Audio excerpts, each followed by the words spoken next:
respected speakers, and dear participants. It is a great honor and privilege to welcome you all to this international conference on interdisciplinary advances in business management, engineering, and health sciences. First of all, I would like to express our regret that we are 15 minutes late from our schedule, but due to some unavoidable circumstances, this happened. We believe you will be cooperative with us. We are truly delighted to have such a diverse and distinguished gathering of scholars, professionals, researchers, and delegates from different parts of the world. Your presence here reflects a shared commitment to knowledge, innovation, and global collaboration. I would like to extend my sincere gratitude to our esteemed keynote speakers, honorable guests, the organizing committee whose efforts and dedication have made this conference possible. The theme of this conference, Interdisciplinary Advances in Business Management, Engineering, and Health Sciences, is both timely and significant. In an era marked by rapid change and global interconnectivity, it is essential that we come together to exchange ideas, share insights, and explore solutions to the challenges we face. This conference aims to provide a dynamic platform for meaningful discussions, insightful presentations, and fruitful collaborations. Over the course of this event, I am confident that we will gain valuable perspectives and build connections that extend far beyond these sessions. Let us make the most of this opportunity to learn from one another and contribute to the advancement of our respective fields. Once again, I warmly welcome you all and wish you a productive and enriching experience. With great pleasure, I now declare this international conference open. Thank you.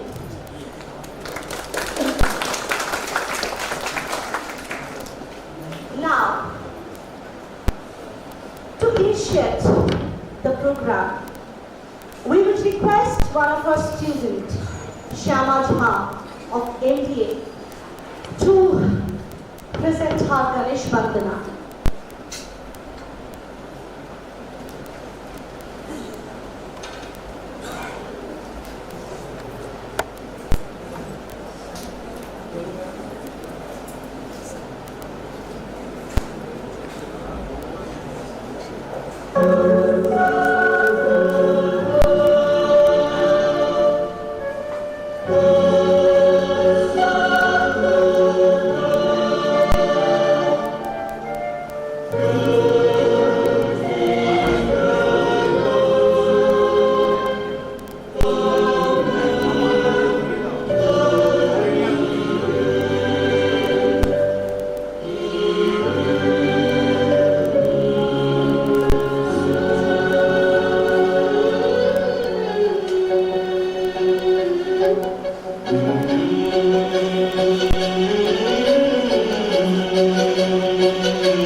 क्षाय धीमहि गुणशरीराय गुणमण्डिताय गुणेशानाय धीमहि गुणातीताय गुणाधीशाय गुणप्रविष्टाय धीमहि एकदन्ताय वक्रतुण्डाय गौरीतनयाय धीमहि गजेशानाय भालचन्द्राय श्रीगणेशाय धीमहि एकदन्ताय वक्रतुण्डाय गौरीतनयाय धीमहि गजेशानाय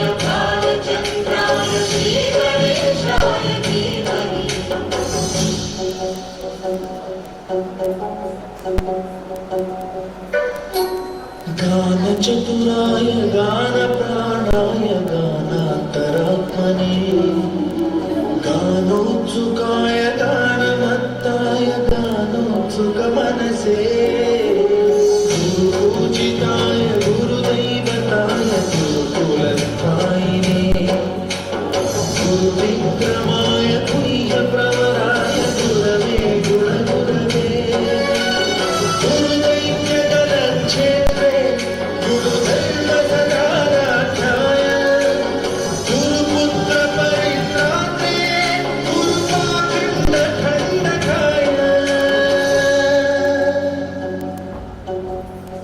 गीतसाराय गीततत्त्वाय गीतगोत्राय धीमहि गूढगुल्फाय गन्धवत्ताय गोजयवदाय धीमहि गुणातीताय गुणाधीशाय गुणप्रविष्टाय धीमहि एकदन्ताय वक्रतुण्डाय गौरीतनयाय धीमहि गजेशानाय बालचन्द्राय श्रीगणेशाय धीमहि एकदन्ताय वक्रतुण्डाय गौरीतनयाय धीमहि गजेशानाय बालचन्द्राय श्रीगणेशाय धीमहि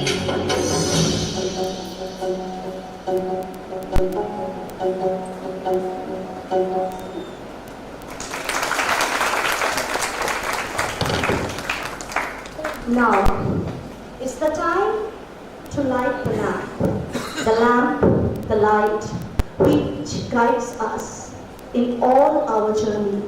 And to do the honor, I would call upon to the stage Professor Dr. Biju Kumar Thapalia, Professor Dr. Radhesham Pradhan, Professor Dr. Shiv Kumar Chakraborty, Professor Dr. Vikas Bhoshal sir, Professor Dr. Arun Prasad Bonwal sir, our honorable respected chairman sir, and our honorable respected VC ma'am. Sir, ma'am, please come up on the stage.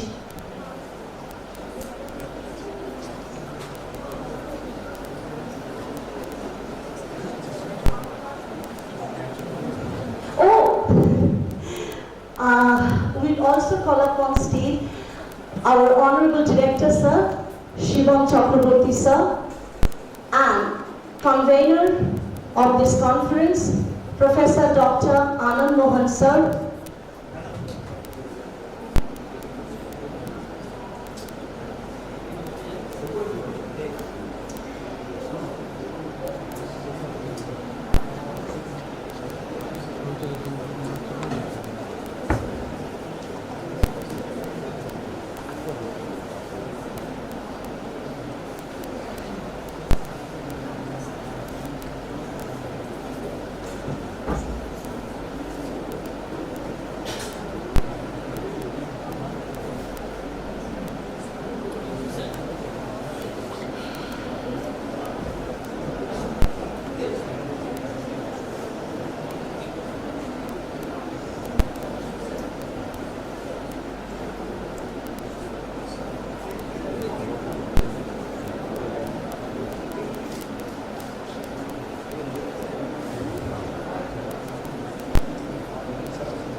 our guests.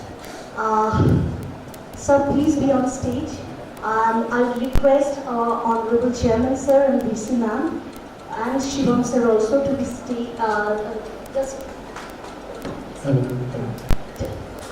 be on the stage so that we can do the felicitation of our honorable guests.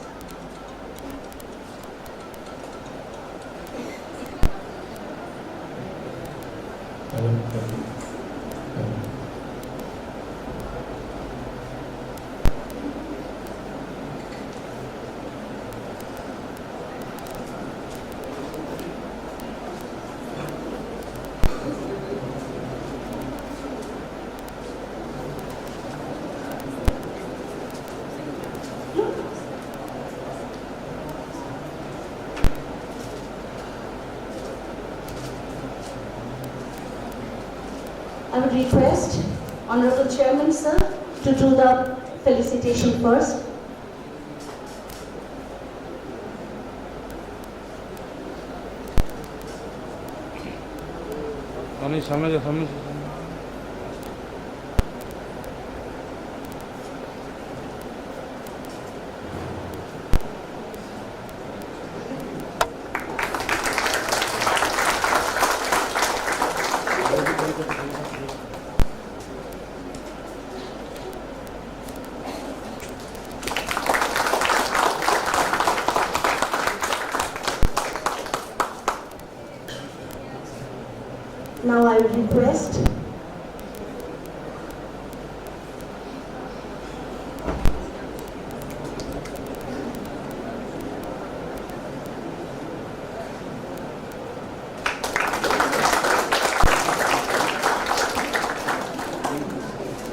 Now I would request our Honorable VC Ma'am to do the felicitation.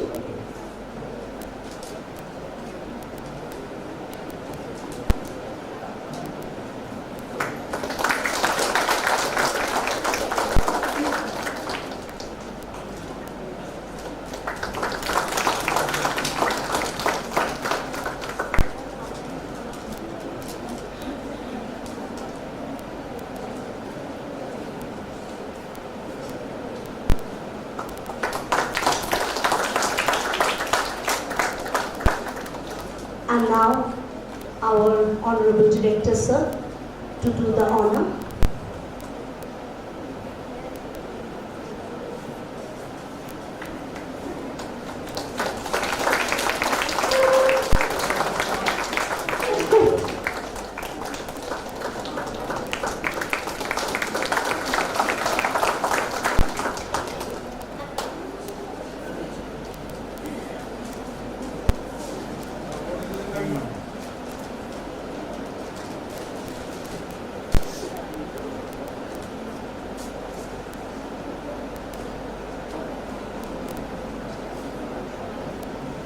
Thank you, everyone. Thank you so much, honorable guests. Yes, sir. Please, I would request all of you to please take your seats. And now, this is the time when I request the convener of this conference, Professor Dr. Anand Mohan Sir, Principal of ABS Academy of Management and Health Science, under whose leadership this conference would have been possible, who guided us to bring this conference into reality. So this is the time when we hear something from him. Over to you, sir.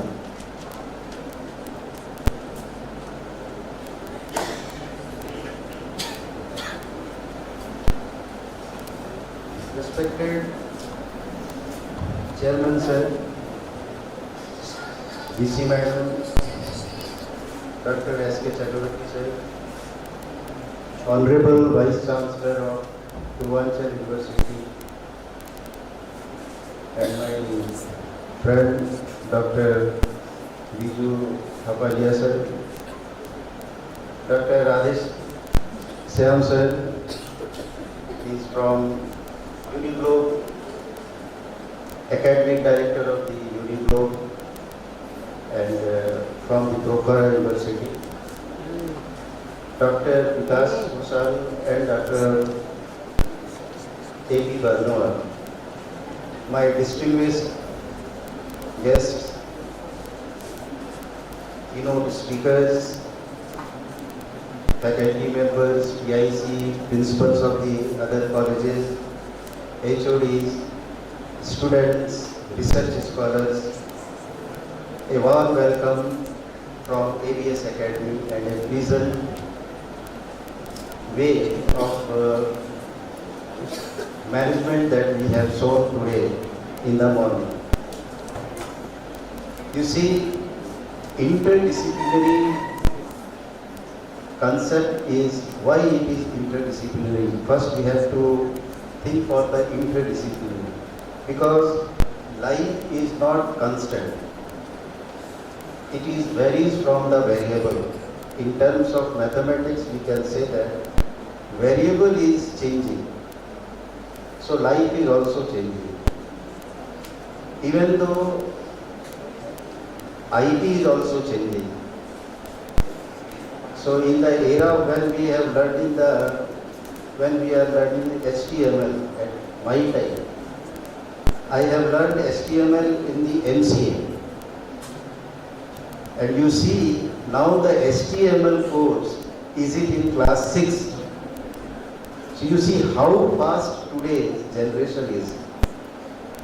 And this interdisciplinary is changing the scenario of the life, and this changing constantly moving towards a new era, that is innovation.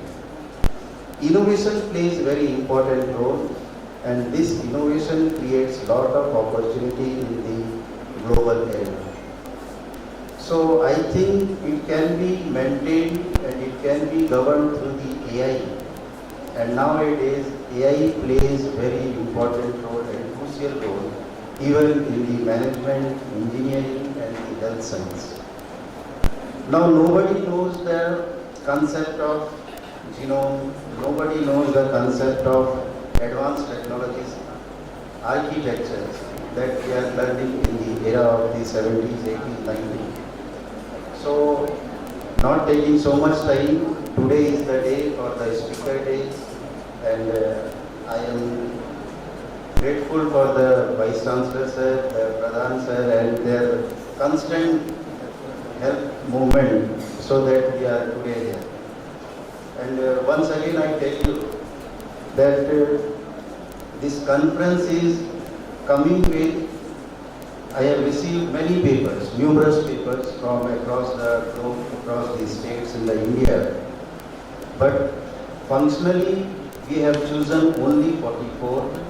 Out of these 44, we are having 3 papers from the international area.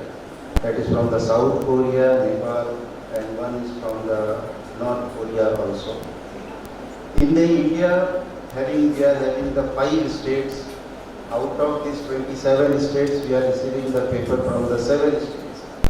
That is in Delhi, Haryana, and Jharkhand, Bihar, West Bengal is, of course, it is there, and UP. So all the papers are they are having in the standard manner, in the standard of the international concept, what is required. So all the papers are having the similarity index below 10%. And I welcome and it's my regard to my faculty members that all the management faculty members, they have submitted the paper. Similarity index is below that 10%. It is a very great, excellent opportunity for us that today we are sharing this thing to the external guide also. So by saying these few words, I conclude my best wishes for this today's conference, because this today's conference is not for the speaker part, because we are having the many publishers, many speakers are there in the online as well as in the offline mode. So they all are doing their own role, but we have to make the outcome. The outcome is that how we can change the life of the mankind by this interdisciplinary. Because this domain, engineering and the health science, now it is a very crucial, we can say it is a role where all these three domains help for the mankind. So by these few words, my best wishes to the conference for the best of luck for every student. Thank you.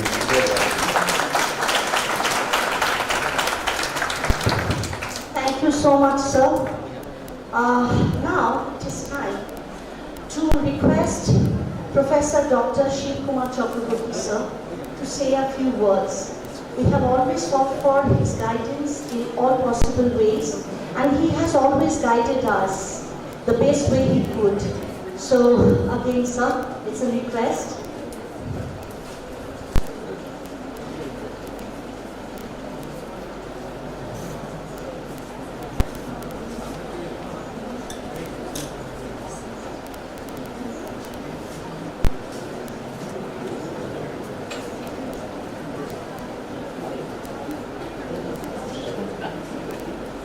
Distinguished Chairman, distinguished guests, esteemed faculty members and fellow participants. Good morning to all of you. It is my great privilege to welcome you all in this important conference on the theme Interdisciplinary Advances in Business Management, Engineering and Health Sciences. In today's rapidly evolving world, knowledge no longer exists in isolated compartments. The most impactful solutions to global challenges emerge when different disciplines work together. Because the challenges we face today are complex, interconnected, and most of the time global in nature. Addressing them requires just experience in one field only, not like that, but the integration of knowledge across the multiple relevant domains is essential. Business management plays a critical role in shaping vision, guiding decision making, and ensuring that innovations are translated into sustainable and impactful outcomes. It provides the framework through which ideas are organized, resources are optimized, and value is delivered to the society. Engineering, on the other hand, represents the backbones of technical advancement. It builds the tools, systems, and technologies and shape modern industries and improve everyday life. Advancement in digital systems and robotic technology, laser technology has revolutionized the medical sphere. Healthcare sciences at its core is dedicated to the well-being of humans. Advancement in medical research, biotechnology, healthcare system, and health management are transforming the way we diagnose, treat, and prevent diseases. When these three domains come together, remarkable innovation emerge.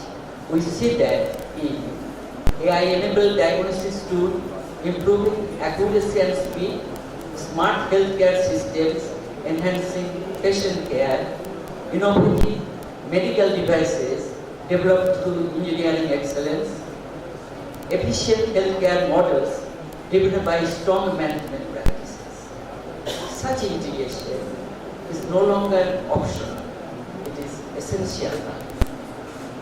It is the key of addressing some of the most pressing challenges of our time, from global health crisis to sustainable development and technological disruption.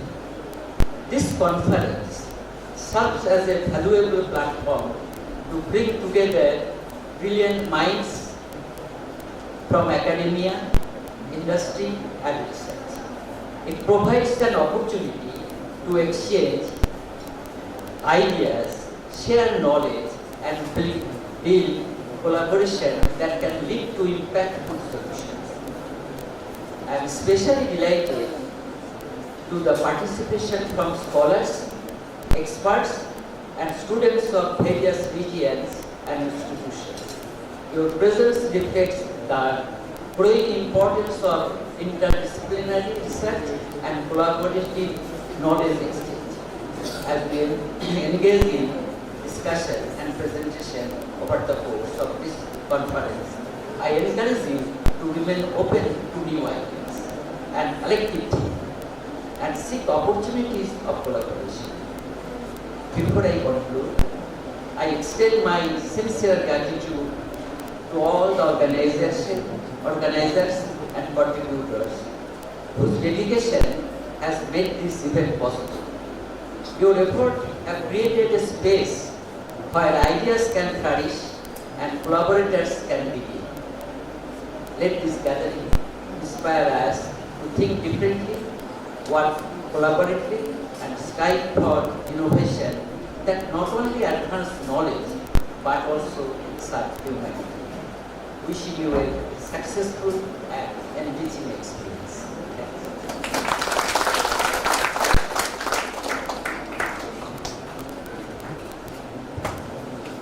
Thank you so much, sir, for your generous and valuable thoughts. Now, this gives me an immense pleasure to announce that we have with us our chief guest, Professor Dr. Biju Kumar Kapalia, Vice Chancellor, Purvanchal University, Nepal, who is a distinguished academician and seasoned professional with over 25 years of comprehensive experience in academic leadership, research, and institutional administration. A professor of management, he is widely respected for his strategic insight, administrative competence, and unwavering commitment to advancing higher education in Nepal. Professor Kapalia is an alumnus of Molde University, Norway, where he completed his MS in logistics and PhD in supply chain management. He holds an MBA and a BSc in mathematics from India. He is affiliated with the Université de Montréal, Canada, for his research work and visited as keynote speaker to Northwest University, South Africa, and Chandigarh University, India. He has previously served as the Dean of the Faculty of Management at Purvanchal University. Thank you so much, sir, for sparing your valuable time with us. This means a lot to us. Now it's time to hear a few words from him. Thank you, sir. Over to you.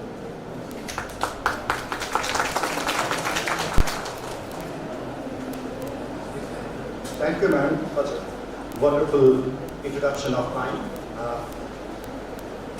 Good morning. Thank you for giving this platform to me, and it's my pleasure that today I am here with you all. Till the slides get ready, I'll just have a few introductory words. Respected Chairperson, respected Vice Chairperson, respected conference convener, Professor Dr. Anand Mohan sir, respected Professor Dr. Radhesha Pradhan sir, Founder Principal, Professor Dr. Shiv Kumar Chakraborty, and respected distinguished keynote speakers, faculties, students, and all ladies and gentlemen who are in this hall. As I say that I have an immense pleasure to be here with you in this international conference organized by ASB Academy. This is the first time that I'm in Durgapur, and I'm really enjoying so far whatever I have seen, and I am really excited today to be one of the speakers here with the invitation that came from Professor Mohan sir, and I took this pleasure. I thought that this will be a right way to connect with you all. So from that point of view, and here, I know that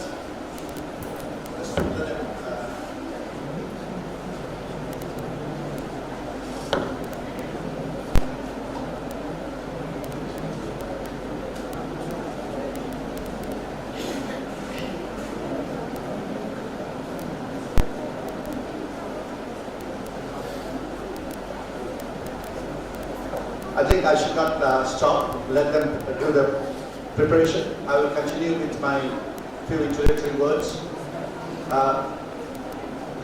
International conference like this basically give us an opportunity for interacting, getting a network created that will be useful for all of us. I am sure that ASP Academy, after organizing this international conference, will have a lot of networking which will be useful not only for the faculties but also for the students and as such the whole community here in Durgapur. I know, basically when I'm here, my purpose is not only to talk what I know a little bit about, but also to learn from the people, such a learned person who are here, because that will increase my horizon of my knowledge, and that will be something useful, and whenever I go, I can proudly talk about ASP Academy and people that I met here. I'm really very happy that today we have a lot of students, a lot of faculty members, and people out here who will be listening to the learned person who are sitting in front row, not only from me, but I know a little bit, which I will be sharing. So this will be something interesting for all those who are sitting in those benches there, and I'm sure that we will have a wonderful time. So let me start with, today I'll be talking on a specific area, but let me start with a great person of your land, Rabindranath Tagore, who thinks science is only something that tells about truth, but it's not a complete truth. He thinks that the truth of the universe is the human truth. So from what he thinks about science is that science only answers how, whereas our soul answers why. So let me talk in this particular topic today. What we think is there are certain how, but you have to understand this and then you have to think why. So with his wisdom, we start this deliberation on this particular topic. So that's what, today I'll be talking a little bit about the strategic decoupling, navigating the conflict between efficiency and resilience. Now, this particular topic when I talk, it's basically, it may look like a very management topic, but let me tell you, it's very human, it's very applied to all the different fields that we are here, like in the interdisciplinary aspect. It is applicable in every aspect, because this is basically the concept, how do we look into the situation. So that's what I'm trying to do. As I was very well introduced by the here madam, let me tell you that I come from Purvanchal University, which is in the eastern part of Nepal, not very far from West Bengal, with the free connect, a little bit of share the border with West Bengal also from the region where I come from. And this university is a public university, that is a state running university, public university which is we established in 1994, where we started our academic program in 1997, and today we have more than 80 programs with more than 45,000 students all across the country. So it's unfortunate that I am leading that particular university, and I take that best wishes from my university to all of you here, and that's what I start. So that's a little bit of thing that I want to say. Now when I say efficiency and resilience, let me give you a brief idea about what exactly efficiency means. Because basically, we are trying to be more economic, we are trying to be more fast in delivering our services, whatever that service could be. That service could be the kind of the public service that you receive, or the public goods that you receive, or any company producing and giving that goods to you. We try to be more into an efficient environment. We try to know that what exactly it is, and we try to see that how best we can do. And that could be any, if I talk about the health sector also, a hospital will be managed in a very efficient way. That means you provide the service to the patient in such a way that they feel that they are losing less amount of time, they are feeling that they are losing less amount of money, but they are getting the best amount of services. So that is what we call efficiency, and that applies across the faculties, like be it engineering scenario or be it any management. Everywhere this efficiency works. What I think is today the world is very much obsessed with this efficiency. Yes, it's very good to be in efficient environment, so we have to be efficient because we want the bottom line, we want to have profit, whatever you do. But then sometimes we overdo that. I was talking to the professor in the morning today, that sometimes we do that very much. We focus on the efficiency, that we forget the hard part, we forget the mind part, and that's what I started with Rabindranath Tagore when we say that science is not only the complete truth, because here you have to think about the mind also, you have to think about the person also. So that is what we have. So that is efficiency, what we have made the definition of in this world. So now, if you go to further, if you say that other one that I say resilience, that means here we are not now looking only into the cost, we are not looking only into the profit, we are not only looking into the best way to do it, but here we are looking into what if this breaks down, what if it doesn't work, what if somebody doesn't come, how do we prepare for those kind of situations. So that's where we are resilient. That means when something breaks down, when something is not working according to what our plans are, so how are we prepared for that? And I'm sure that this is applicable in any field, be it management of any multinational organization, be it management of a hospital, be it someone very simple, take your family itself in your life. How will you manage that? If something happens, how will you do that? And for that, we all are preparing ourselves by maybe saving, by taking some extra precautions. We do those kind of things, and that is what very, very important. That means resilience is basically, can I continue doing the things that I'm supposed to do even when the situations are not in my favor? So that is very, very important for us to understand. Like, can I continue doing that? And by doing that, that means when the situations are not in your favor, can I adapt to that new situation? Can I perform my service so that the people who are supposed to get service from my profession will be able to get that? So this is something that we are looking at the resilience. Now these are the two different worlds actually. If I say there's a conflicting world, okay, the world where this one side we have the efficiency, okay, and the other side which is what we call the resilience. Now when we go into the efficiency, we look into only the efficiency that we are vulnerable. Vulnerable in the sense we get affected by if anything happens. Resilience on the other side, if we focus too much on the resilience, definitely it will increase the cost. We will not be able to get the things in the desired amount of the money. So definitely there is another aspect. So this is basically the two sides that we have to do. And especially if you look into today's world, right after 2000, I would say that we have had a lot of troubles in the world. That is the pandemic that we had, then we had a lot of wars going on, economic issues we have, and now you see the war that is happening in the Iran and the rest of the world. So definitely this is creating a situation where there are things which are breaking down. If I look into the newspaper today, it all talks about that, the fuel, the LPG gas. This is something that you read in every newspaper headlines now. What will be the situation? How are we going to continue our life? Because there are a lot of things. And this is basically because I think that we have been focusing too much on the efficiency, and that's why we have created the world order, which is we have been trying to work it in a very efficient way. But anything happens in this world order, which is disrupting now again and again, and we see the problem in our efficiency and we face the problem that we see. And that's what we have to think, what can be done? What can be done in this? So this is something very, very important for us to understand.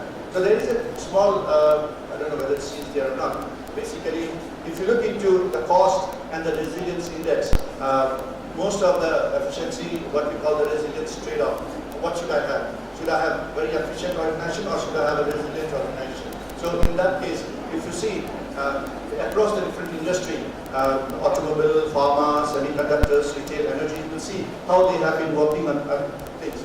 They have been working with respect to efficiency. They have been focusing a lot, whereas the resilience, they have not that much. So if you see in terms of the aerospace, maybe where the things are always costly, so they are more or less equal footing. The resilience is also very important here as compared to your efficiency. So definitely this is something very, very important for us to understand, that this is what the trade-off the organizations or the industries are doing, and what should be the things. Why we are saying that because of the regular disruptions that we are having. If you see across from 2000, all the up to 2023, 24, if I keep 25 and 26, it will be more horrible situation. There are the major disruption events that are happening across in this century, you will see that it is increasing steadily. When these things are having, the disruptions are there in the society, in the world. So the world order that has been created to create optimized or the efficient system, that is breaking down. And when this is breaking down, means it is creating problem to all of us. Be it a small house, be it a large organization, be it the whole nation, everyone is affected by that particular situation. So the thing is that the big question comes, can organization remain efficient and resilient at the same time? So this is something that we have to find an answer to.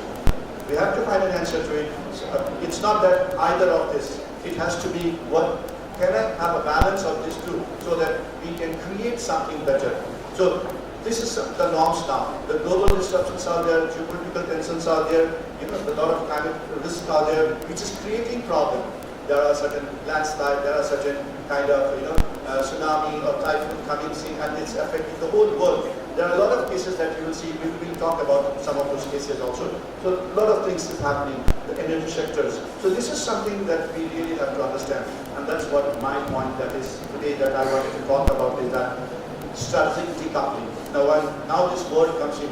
What does this decoupling mean? Taking the both of this word, the resilience and the efficiency together and creating a place where we can have both of them.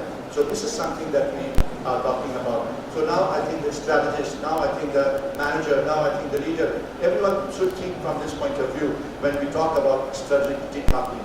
So this is something very, very important for us to understand, that we should have the rebalancing. It's not really very efficient system that is always good for the society. We need to have things which is also resilient. So definitely we need to create a rebalancing between the efficiency aspect and the resilience aspect. So definitely there are a lot of things which have driven them. I will not go into those things, but it's more into the implications part, that we have to create this new model of competitiveness where we are not only talking about the cost efficiency is the only parameter of success. We have to think of the resilience aspect also has to be the parameter for the success. Then only we will think in that way. So if I give an example of that, suppose if you talk about the energy crashes that is happening in India right now because of the global incident that is happening. So it's something very nice to hear. 2 days back, the Prime Minister of India has stated in the Parliament that the energy that India was buying from 27 countries earlier, the energy source was only 27 earlier, but now they have diversified into more than 47 countries. That means now they are not only thinking about cost, now they are thinking about resilience. So this is what I'm trying to say, that how strategy is changing even at the national level, that we now really have to think not only in terms of cost. Saving 5 rupees per litre may be something good in the short term, but if you want to have a long-term peace of your citizen of the world, then maybe you have to pay this extra 5 rupees, but maybe you will be assured of having that particular thing for your whole life, and you will not be able to worry about tomorrow will I get an LPG gas in my kitchen or not. So you don't have to worry about that. So this is something we are talking about decoupling. So this is the balancing between these things. So definitely, as I say, there are a lot of conflict that happens, and it's basically we need to create new kind of mathematical models which tries to give importance to resilience also.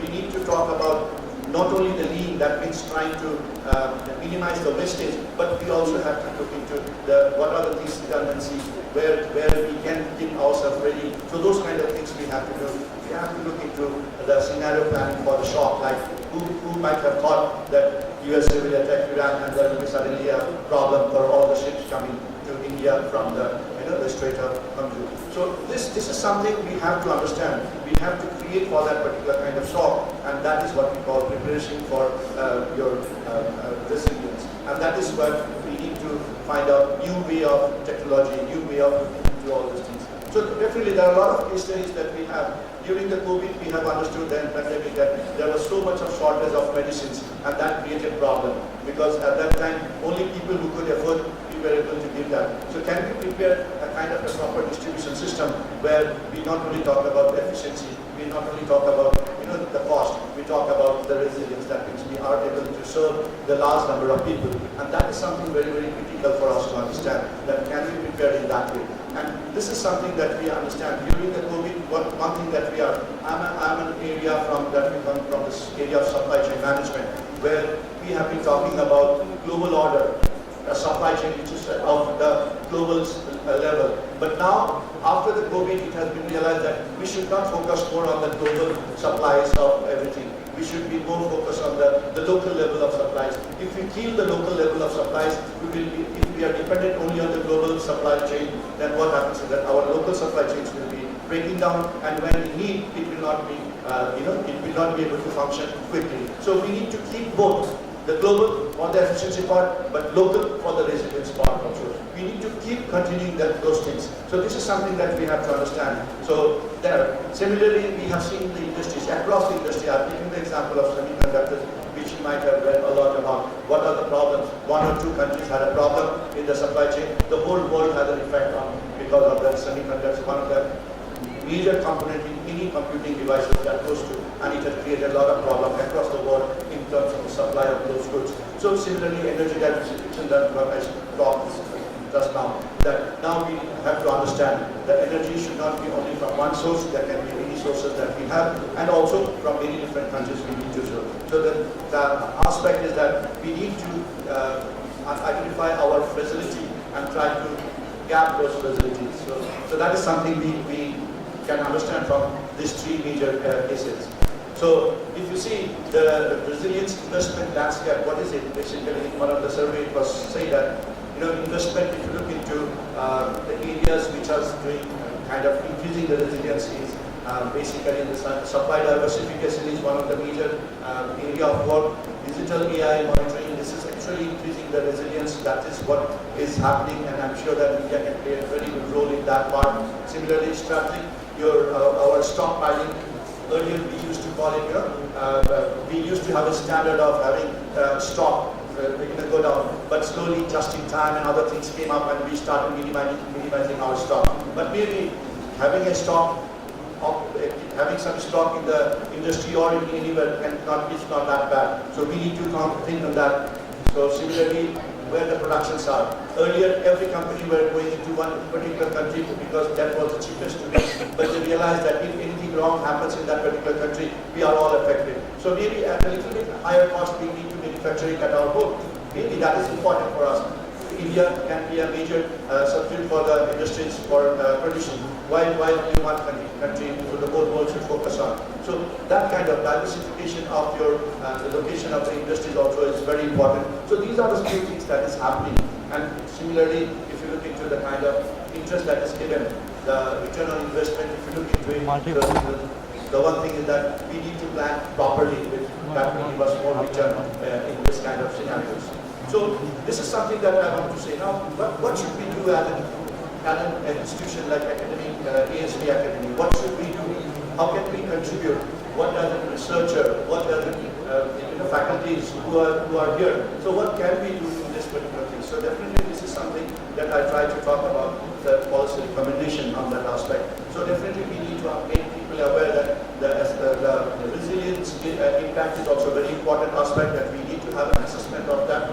What if we focus too much on efficiency? What will happen if something breaks down? We need to prepare for that. So we need to have an incentive for those strategies also to reserve when there are where those strategies are for resilience. Similarly, we need to create some kind of reporting system where what are the resilience aspect of it. Suppose if something happens, then I'm sure that if the power cuts happen here, our maybe the inverter or maybe the generator may be ready there. That is what a kind of an investment for that thing to happen.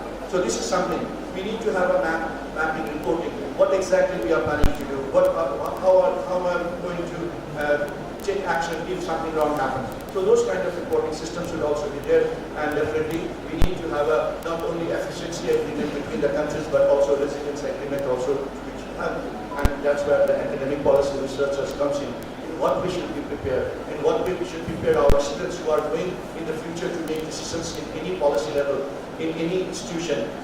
We need to teach them what does resilience mean and how should we prepare for that resilience, and that is what the role that we as an academic can play. And institution like PhD Academy can play an important role in that. Having those kind of things in your curriculum, having those kind of things taught in your classroom will give our new generation, the leaders who are sitting in your class will have that idea of what exactly resilience is and how do I prepare resilience in my decision making. And that is what the role that we can play as an academician and institution like PST can play a role in this. So this is what I think should be the things where we should have it in curriculum, disseminate in the class, have discussion on those aspects, not only in terms of profit making, bottom line profit making and things. We also have to talk about what if something goes wrong, how do we prepare for that? Those kind of things also need to be there. So in the conclusion, what I can say is that efficiency is only for the short term. So it's basically, that's why I say there's a sprint, it's a 100-meter dash. But if you want long term, that's resilience, which is a marathon. So it's something like that. You have to be prepared for a marathon, and you know that life is not always a 100-meter dash. It's basically a marathon. You have to go on for a long period of time. So we have to have a strategic decoupling where two things come together, and then we create that particular thing, and we create that a calculated trade-off has to be created, and we need to have an interdisciplinary understanding. How nicely our convener of this particular conference he put in the starting that why he is having this multidisciplinary is because today's problems are not a single problem which is come from only one faculty or one dimension. It has to be, if the problem is multi-dimensional, it has to be solved in multi-dimensional. That means all has to come down. It's not only management, it's not only engineering, it's not only the social science. All have to come together to find a solution for it. And that's what I think is this approach is that we have to have an interdisciplinary urgency, and this is very, very important. That I'm sure that the students from the different faculties are sitting together, and this crossover of thinking across the mind is the most important part today. That I think this conference will give to this student. That a student from health is also sitting here, a student from management is also sitting here, a student of engineering also is sitting here, because now they are discussing a problem together, and that's what a real solution will come. And that's what I think, this is something that I really would like to say. So this is some of the things of my university where I come from. But before I go, so it's very important for me to say that I can never think of, in the end, what I try to say that as Rabindranath Tagore in Gitanjali, he said that where the mind is without fear and the head is held high. So if we have no fear in our mind, and if we keep our head high, then we will be able to solve all the problems that comes into society. Together we can do that, and we will be more than happy to partner in that kind of togetherness. As I said, that I come from a country which is neighboring your country, Nepal, a small country, but still we can also work together to solve this kind of problem. And thank you very much for listening to me, and that's what I can do. Thank you very much.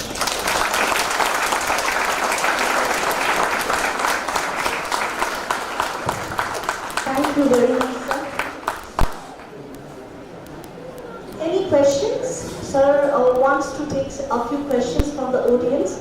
So if you have any questions, sir would be happy to answer all your questions. But I would like to say it was quite a wonderful presentation, sir. Quite insightful. And the way you elaborated resilience, it's really truly amazing. And one more thing I would like to say that resilience and interdisciplinary mode of solving a problem. Yes, really it's nowadays where this, we always say that psychometric tests everywhere, people are no more that simple, that so, taking Tagore's line again, we cannot be fearless anymore. So sir has left. I believe you don't have any question. So big round of applause for sir.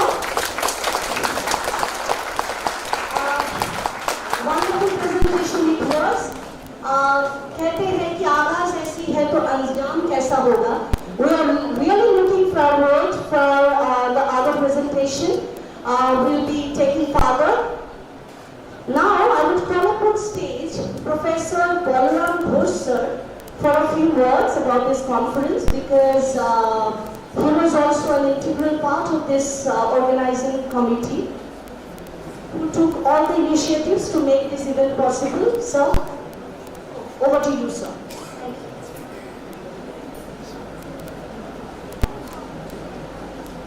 Respected Chairman sir, Director sir, and respected esteemed guests, scholars, participants from across the globe. It is my great honor and privilege to stand before you today on this auspicious occasion of this international conference. At the very beginning, extend my warm greetings and blessing all of you gathered here. May this conference be filled with wisdom, meaningful discussion, where the exchange of ideas, culture, discipline brings us closer to knowledge and understanding in global harmony. I sincerely pray that every participant find inspiration, every session spark innovation. With these words, I offer my blessing for the grand success of this conference and wish all of you productive and memorable experience. Thank you.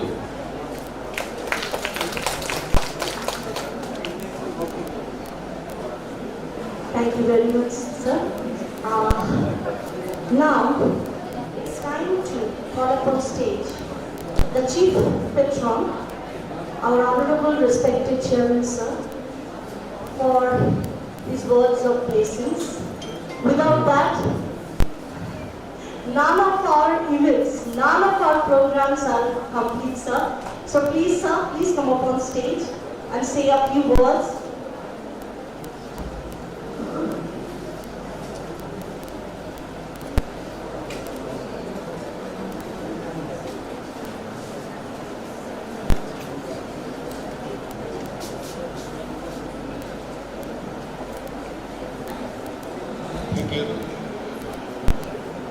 Thank you, all of you.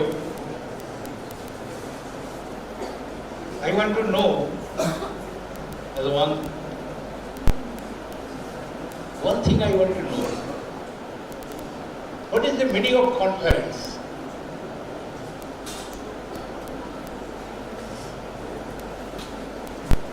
Conference মানে কি?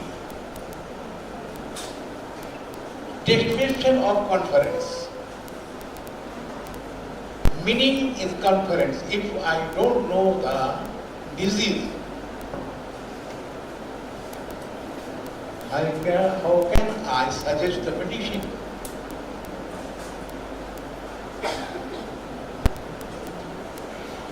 Your language is not more valuable than your intelligence. So conference means, you think about it, you never question yourself what is the meaning of the conference. But we are attending international conference. Thank you very much, our honorable guest. What language you prefer? My dear colleague,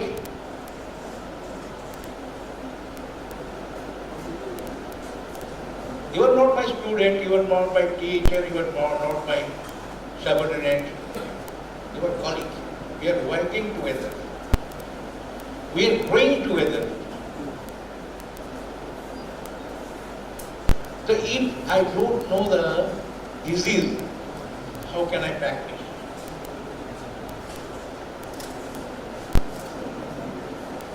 Any situation, any learning situation, always human being in your inside, your curiosity is necessary. Curiosity, what is curiosity?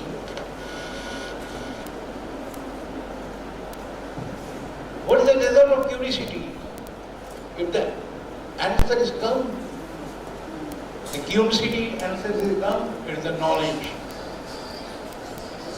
Why you have come here? Why you came here? हम लोग क्यों यहाँ आ रहे हैं? আমরা কেন এখানে আসছি? You ask yourself. This type of seminar or conference, what is the difference between the seminar and the conference? My dear colleague, you are learned, And I feel you are more learned than me. Unfortunately, as I am being a chairman. But you have this effort, efficiency. So what it means the conference, just ask yourself always, lifelong should be students.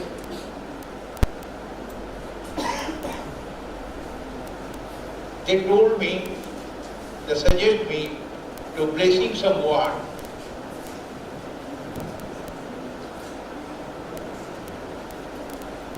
For the chairman post, the blessing is there.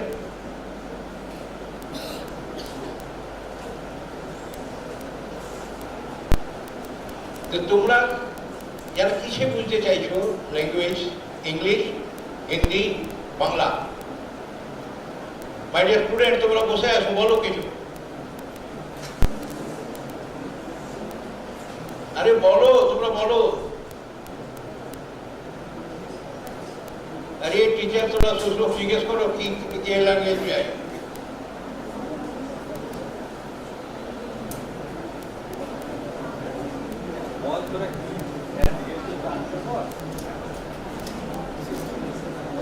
Don't waste your time.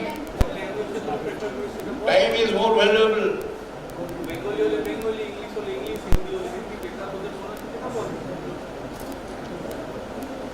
যাই হোক, যারা তোমরা বাংলায় আছো বলতে পারছো না, তোমরা don't know the English. You are not comfortable with the English language, but do you know 80% of the population in world, they don't know English. Like German, like Japan, all Korea, and other countries, they don't know the English. Who is intelligent? English is a language, it's not intelligence. And your intelligence depends on your discipline. Discipline is more value than your intelligence. তা আমরা যেটা আজকে seminar উনি doctor মোহন আমাদের সামনে এটা উপস্থাপিত করেছেন, আমরা শেয়ার করতে চাইব। ওনার নলেজ, আমার নলেজ আমরা শেয়ার করব। ওনার কাছ থেকে আমরা কিছু নেবার জন্য, ওনারা দেবার জন্য ওনারা এসেছেন, আর আমরা এসেছি নেওয়ার জন্য। আমরা যদি কিছু না নিয়ে চলে যাই তা আমরা লস করব। ওনারা দিতে এসেছেন।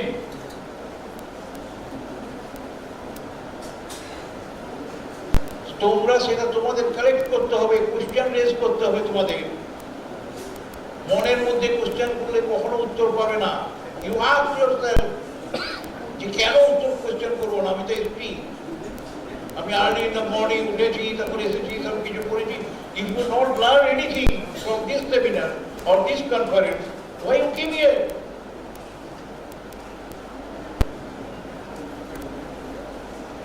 So my dear colleague,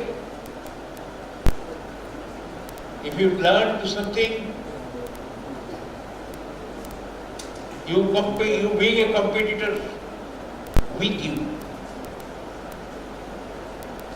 তোমার সাথে তুমি কম্পিটিশন করো। গতকালের যে আজকের ভালো রাখতে পারলে কিনা নিজেকে সেটা দেখো। আমরা সবাই শিখতে এসেছি। স্টুডেন্ট, আমি কেন স্টুডেন্টকে স্টুডেন্ট বলি না, আমি কলিগ বলি। কেন তুমিও যে জন্য এসেছো, আমিও সেই জন্য এসেছি। আমার কাজটা অন্য, তোমার কাজটা অন্য। তোমার কাছে শিক্ষা গ্রহণ করা, আমার হচ্ছে শিক্ষা গ্রহণ করা। বুঝে নিতে হয় কোনটা নেব, কোনটা নেব না। Life is very short, very short. দেখো, যারা তোমরা এসেছো 3 বছরের কোর্সে বা 4 বছরের কোর্সে বা 2 বছর কোর্সে, এতে তুমি মেরে চলে যাবে, তুড়ি মেরে। ঠিক আছে, কি শিখলে? আমরা ওনাদের ওখান থেকে এসেছি, ওনারা যে come for the Nepal learned person, to come here to share their knowledge. I request all of you, including my faculty member, including my student, including my colleague, jege ওঠো। You ask yourself,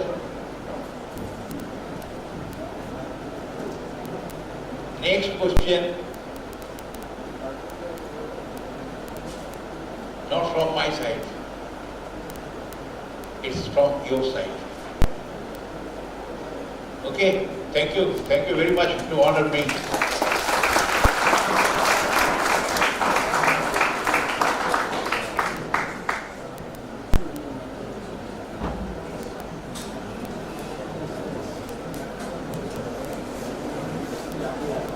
Thank you so much, sir. Thank you very much for your valuable words. Now, this is the time of unveiling the conference publication book by our honorable dignitaries and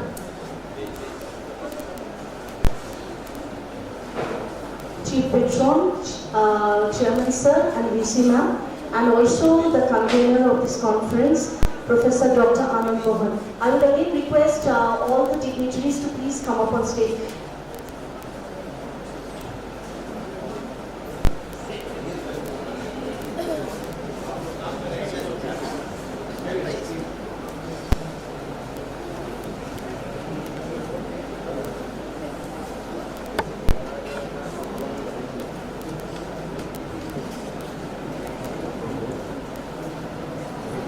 All the respective guests, Honorable Chairman Sir, Director Ma'am, VC Ma'am, Principal Sir, please come up on the stage.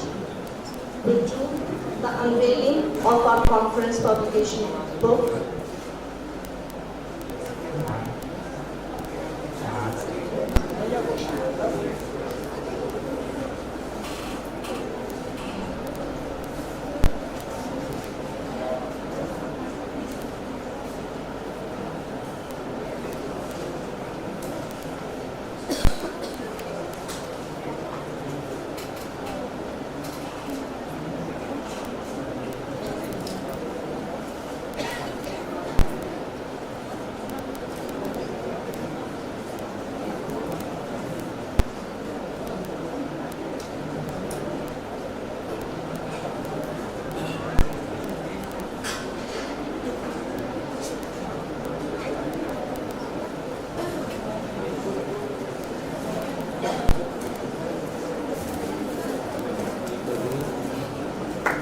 A round of applause as we unveil the publication book.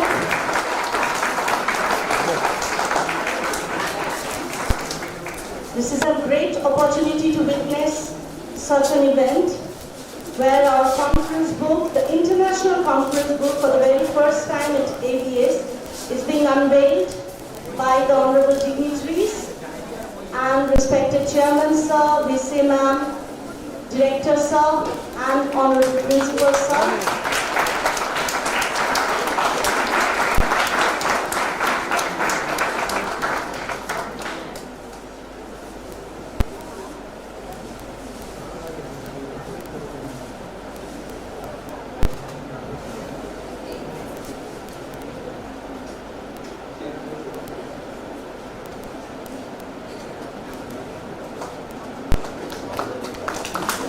Thank you so much, everyone. Thank you so much, all the dignitaries. Thank you, sir. Thank you, ma'am.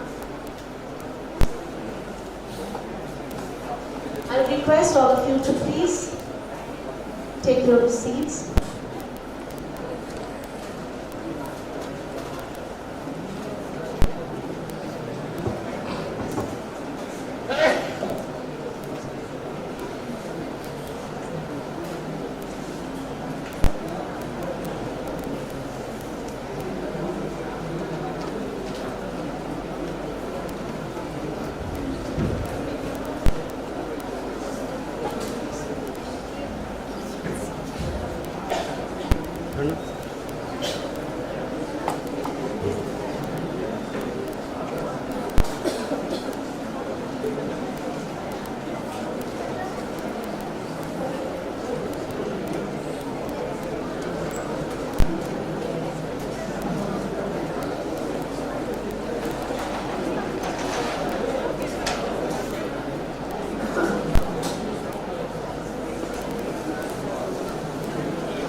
great speaker with us,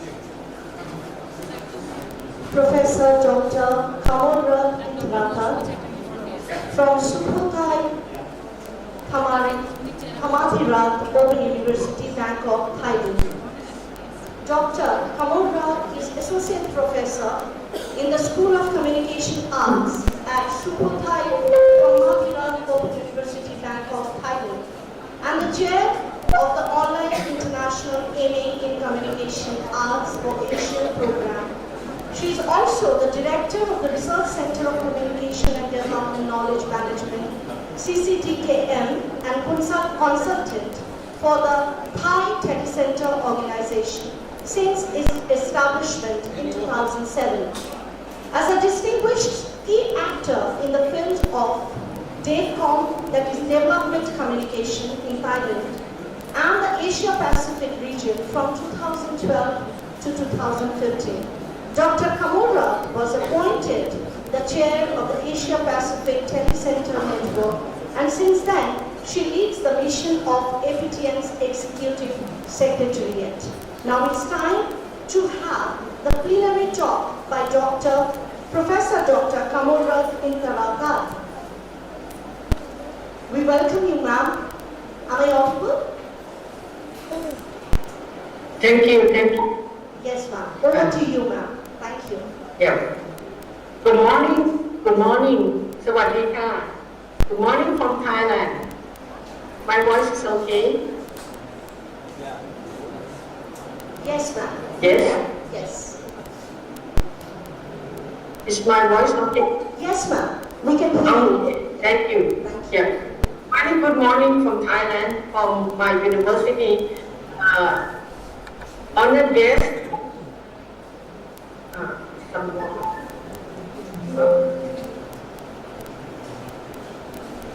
Okay. Good morning, honored guests, ladies and gentlemen. I'm very honored to be with you today to share what we have done and what we have learned from over a decade. I'm very honored to be with you all today. And then my work is more on humanized service to all the human people, especially to the marginalized people. So I'm very honored to share, and then let's see that how can I learn from you all too. So may I share my PowerPoint, please?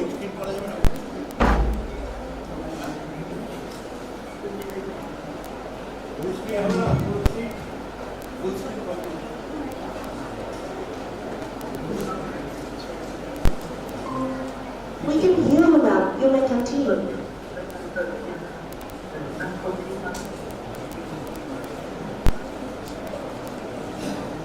And can you see my PowerPoint?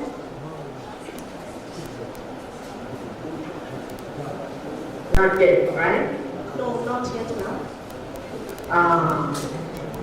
Not yet. Okay. Check. Okay.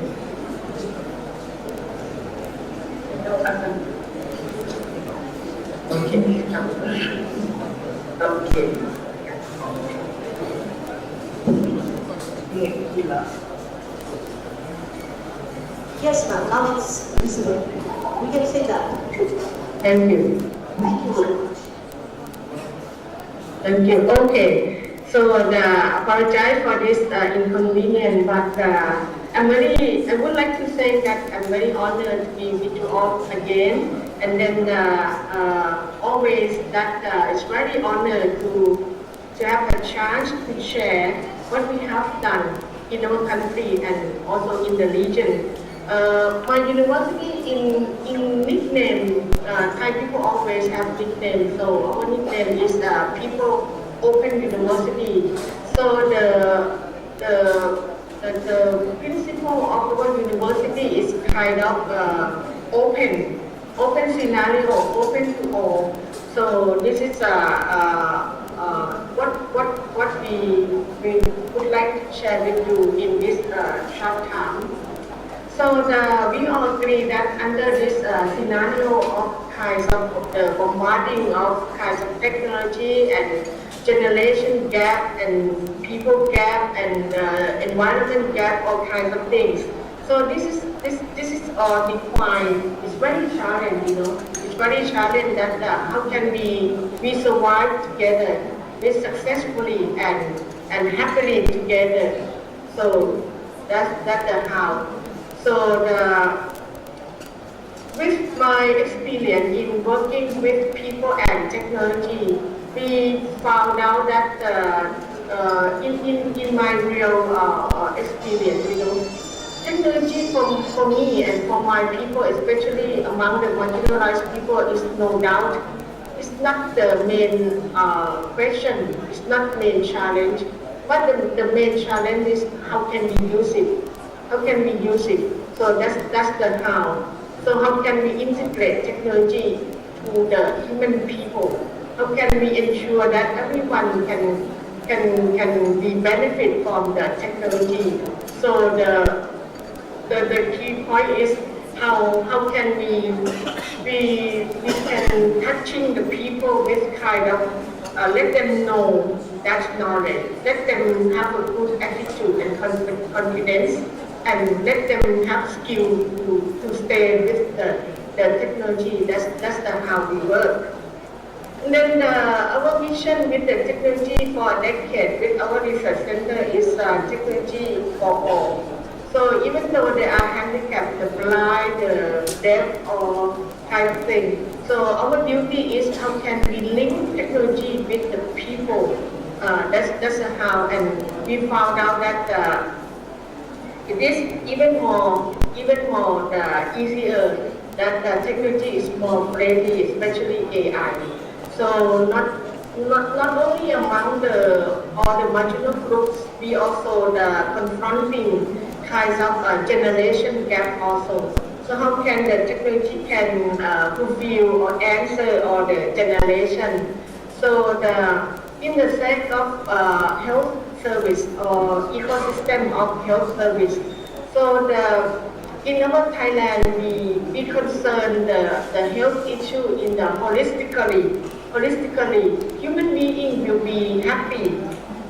If they are happy, so the health will be good. How can the human being happy, you know, because they have money, they have the welfare, they have the crime. So that's the principle that we touch on our human first. So how can we use technology to facilitate kind of the fundamental happiness and health concern of human being? So that is the principle. So we start our technology, just a simple one. The technology in their hands, whatever they can afford, whatever they can access, that's the how. That's the how we use technology with them. And all of them now in the marginalized people in Thailand, they say AI is very friendly.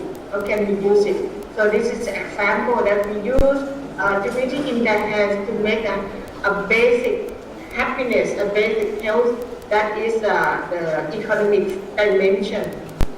And then another framework that we use technology with the health system is we work with the MDG, the Millennium Development Goals.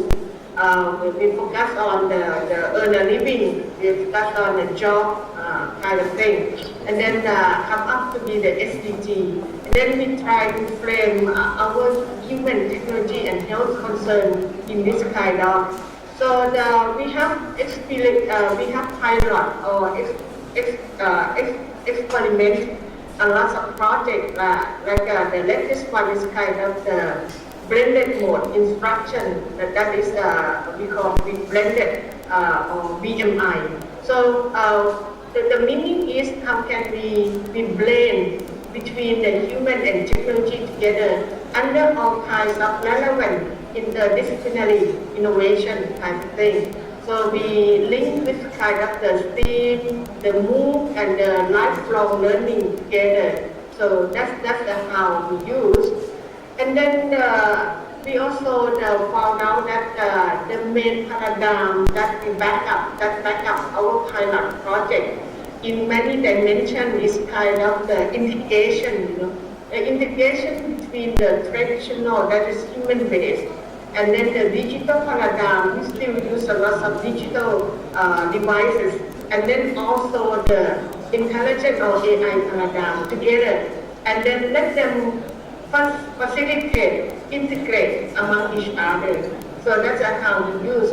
Our walking step is kind of collaboration and hands in hand with the people and technology kind of thing. So we start in the last few years about the how can we solve the country problem of the super age, completed super age society in Thailand. So the problem is not enough caregiver, not enough caregiver. How can we make a mass caregiver that is certified? So that is happening during the COVID-19, We started project, right? And then everyone is at home, and then we start together. And then we work with the Red Cross, the hospital, the local hospital, and the nursing university together, and work online during the COVID, and blend it between people and technology. And then the strategy that we work is kind of we work from what they have. All the people, all the age people, they know about their friendly environment, about their life skill, about their kinds of holistic health kind of thing. So we just add up a bit. Please let us add up a bit on technology. So we add up the digital class for them. So that's how, right? So this one is nationwide. That is adopted by the Ministry of Health and Ministry of the Welfare of the People to produce the caregiver with the BMI, So how we use is we integrate a lot of interdisciplinary people and science together, and then open up as a lifelong, And then you may see this frame that the strategy that we use is we let them learn all the principle, all the theory, all the knowledge online with the click-based, via the MOOC, massive open course online with free, right?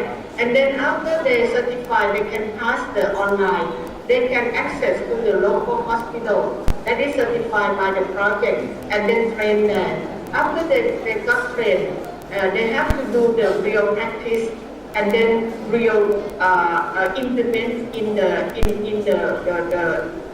nearby area that is under the COVID-19. And then if all achieved, then they can got the certificate. So just imagine that under the COVID-19, this is a very positive paradigm for us to see that it's possible to blend technology and people under the academic to make 1,000 of caregivers over the country to have a certificate for them.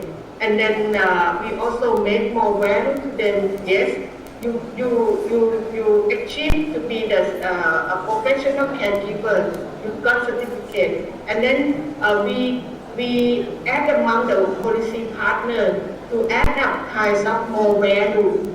More values, that is we link with the National E-Workforce Ecosystem Platform. So in this platform is provided by the country. So if myself, Kamulat, I got the certificate, my name will be added up in this platform. So if anyone that needs the caregiver, they can pick up my name and contact me. So this is what the value that we give.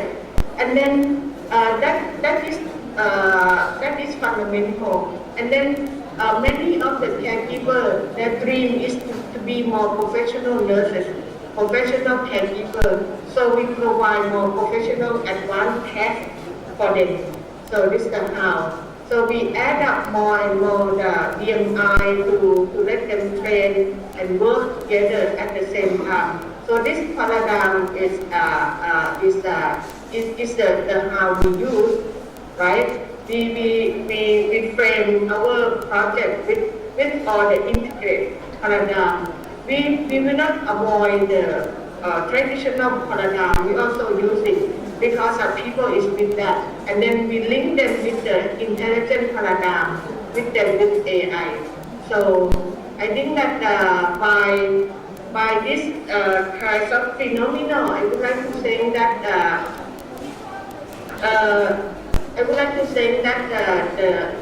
the achievement and the achievement of our country case could be applied because in some areas still there is still some of the lag behind, and in some areas there are also some advanced kind of thing. So this is the how we use the interdisciplinary among all the partners and work together with the basis of human capability.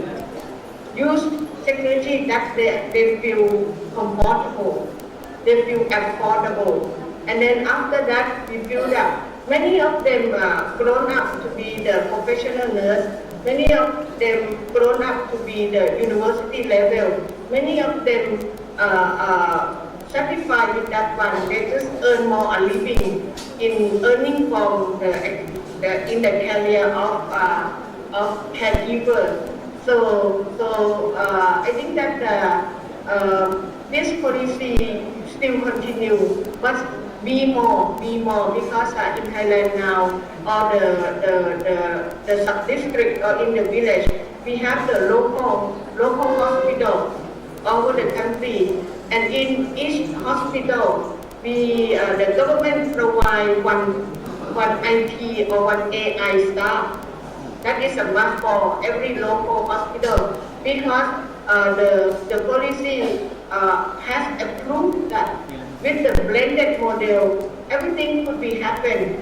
So the IT staff at the remote area in the remote local hospital, they can facilitate and provide the telemedicine, telehealth with the surrounded the certified caregiver. So right now the situation of certified caregiver in Thailand can be the problem solved. And then we still undergoing that how can we use technology more advanced and more appropriate to create more innovation in the healthcare system.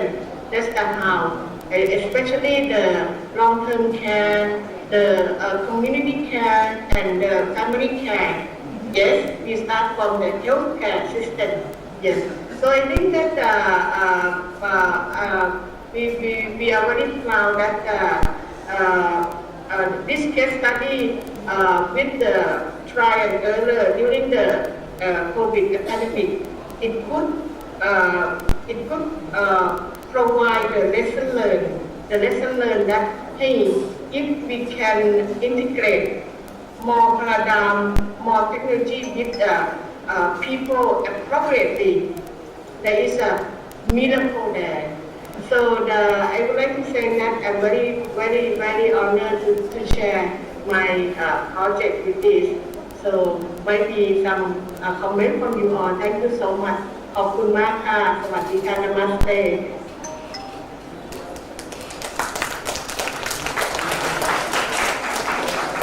Thank you so much, ma'am. That was a wonderful presentation.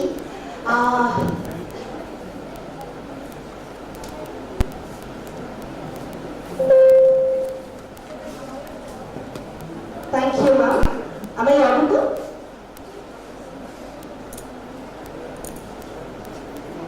Ma'am, can you hear me?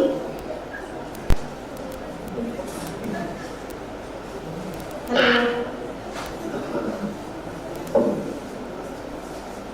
Hello? Yes? Yes, ma'am, can you hear me? Yes, I hear you. Yes, thank you. Thank you so much, ma'am. That was quite an insightful presentation. It was quite helpful too, and thank you for being with us. There are some technical glitches, I believe, but thankfully we could have your presentation quite nicely, Thank you so much. Thank you for being with us once again. And namaste. Very honored. Very honored. Thank you, sir. Yes, ma'am. Namaste, community. Thank you.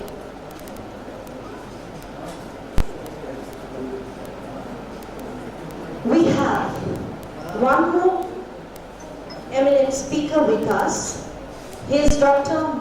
Muhammad Rozi Ismail, who is a Deputy Director at Teachers Training Institute, Kota Bharu campus, and lead the International and Smart Partnership Unit, formerly a leader of Smart Partnership and International under Cluster 7 Transformation Institute.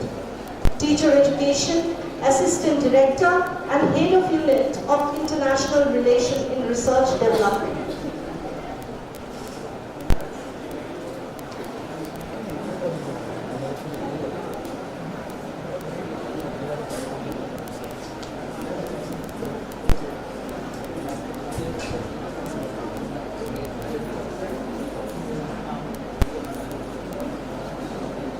We have with us Dr. Muhammad Rozi Ismail. Sir, are you there?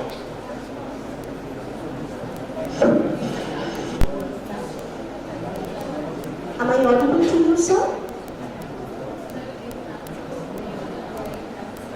Can you hear me? Dr. Yes, I can hear you. Yes, yes, sir. So, I was saying we have Professor Dr. Muhammad Rozi Ismail, who is a Deputy Director, Kota Bharu Campus, Ministry of Education, Malaysia. Thank you so much, sir, for being with us and sparing your valuable time with us. We are looking forward for your presentation, sir.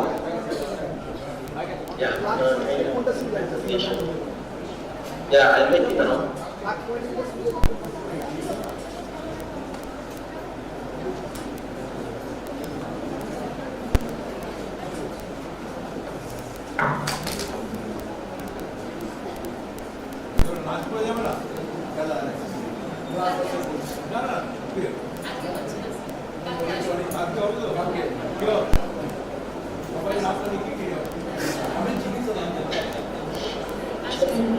Can you see now?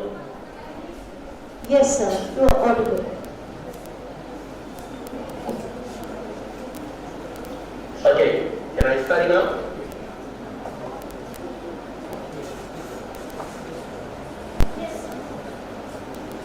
Okay. Namaskar. Okay. Good morning to everyone in the hall and also through online. I'm Dr. Muhammad Rozi from Malaysia, and my status is a global education expert. And I would like to take this opportunity to thank to ABS Academy, a unit of FAPAC Educational Trust, for inviting me to this conference, International Conference 2026 on Interdisciplinary Advanced in Business Management, Engineering and Health Science. I would like to take this opportunity to thank ABS Academy, especially Prof. Anand and the team member for having me to this international conference, which I think is very meaningful and meaningful to all of us to listen about all the ideas, okay, not also from the business management background, engineering and health sciences, but also from my side, I will talk about AI and pedagogical, which reshaping in teaching education, heading future education through SDG 4.0 or Sustainable Development Goals 4.0 under UNESCO and also Education 2030. I'm the expert for global education, which my passionate in education is more to pedagogical and also teaching education. So that's why I'm going to talk about reshaping AI and pedagogy in teaching education, which I think is very important for us to understand about how to facing the AI and pedagogy in future education, which that we are going to head in Education 2030. So let me start with my first slide about the IR 4.0. I think all of us know about what is IR 4.0. Okay, so the Industrial Revolution 4.0 or IR 4.0 has transformed human life, including education. So before we have the SDG 4.0, I think we already started the Industrial Revolution 4.0 or IR 4.0, which transformed human life, including education. So we need to understand very carefully about what is IR 4.0 because it started to transform all the ideas, all the action, not only in education but all fields that are heading education, industrial revolution started 2030. Okay. In Malaysia also, we started the industrial revolution, especially in education, transformed human life, including education, started 2013. So this artificial intelligence AI is a key technology driving this transformation. So last time we have IR, but now we have AI. AI which artificial intelligence, and it's the key technology driving this transformation. In education, AI is acting not only as a technological tool, but also as a catalyst for new pedagogies that enhance teaching and learning experience. In my country, I view that most of teachers using AI, okay, for the teaching and learning in the classroom, because it's a tool for the technology to enhance the creativity and also the innovation.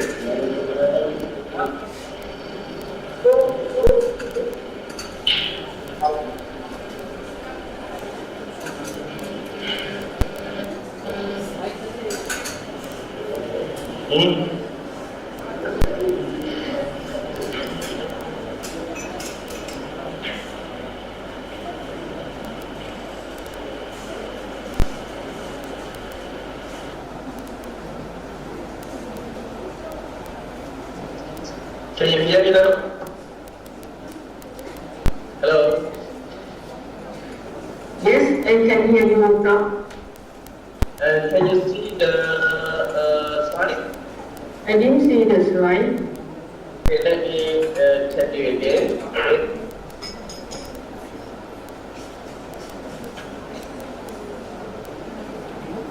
No, we can't see your slide, sir. Yeah. I'm doing the now. Okay. Now we are in the third slide, which is about AI in education. Okay, can you see the slide now? Yes, Can you see the slide now? yes. Okay, good. Can I continue my presentation? Yeah, sure, sir. But I was Okay. wondering, sir. So, Sorry to interrupt heading you, for sir. the third slide about the Sustainable Development Goals 4.0 or SDG 4.0, which emphasize the quality, inclusive, and equitable education for all. Or before this, I think everyone knows about education for all, which started 2008 to 2013.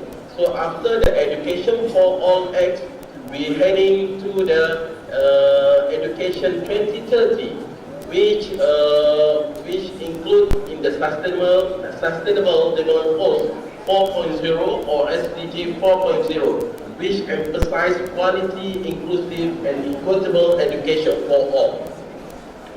So, UNESCO Education 2030, the agenda is to promote the lifelong learning, inclusivity, and mastery of 21st century skills, which I think is very important for all education in the world to understand.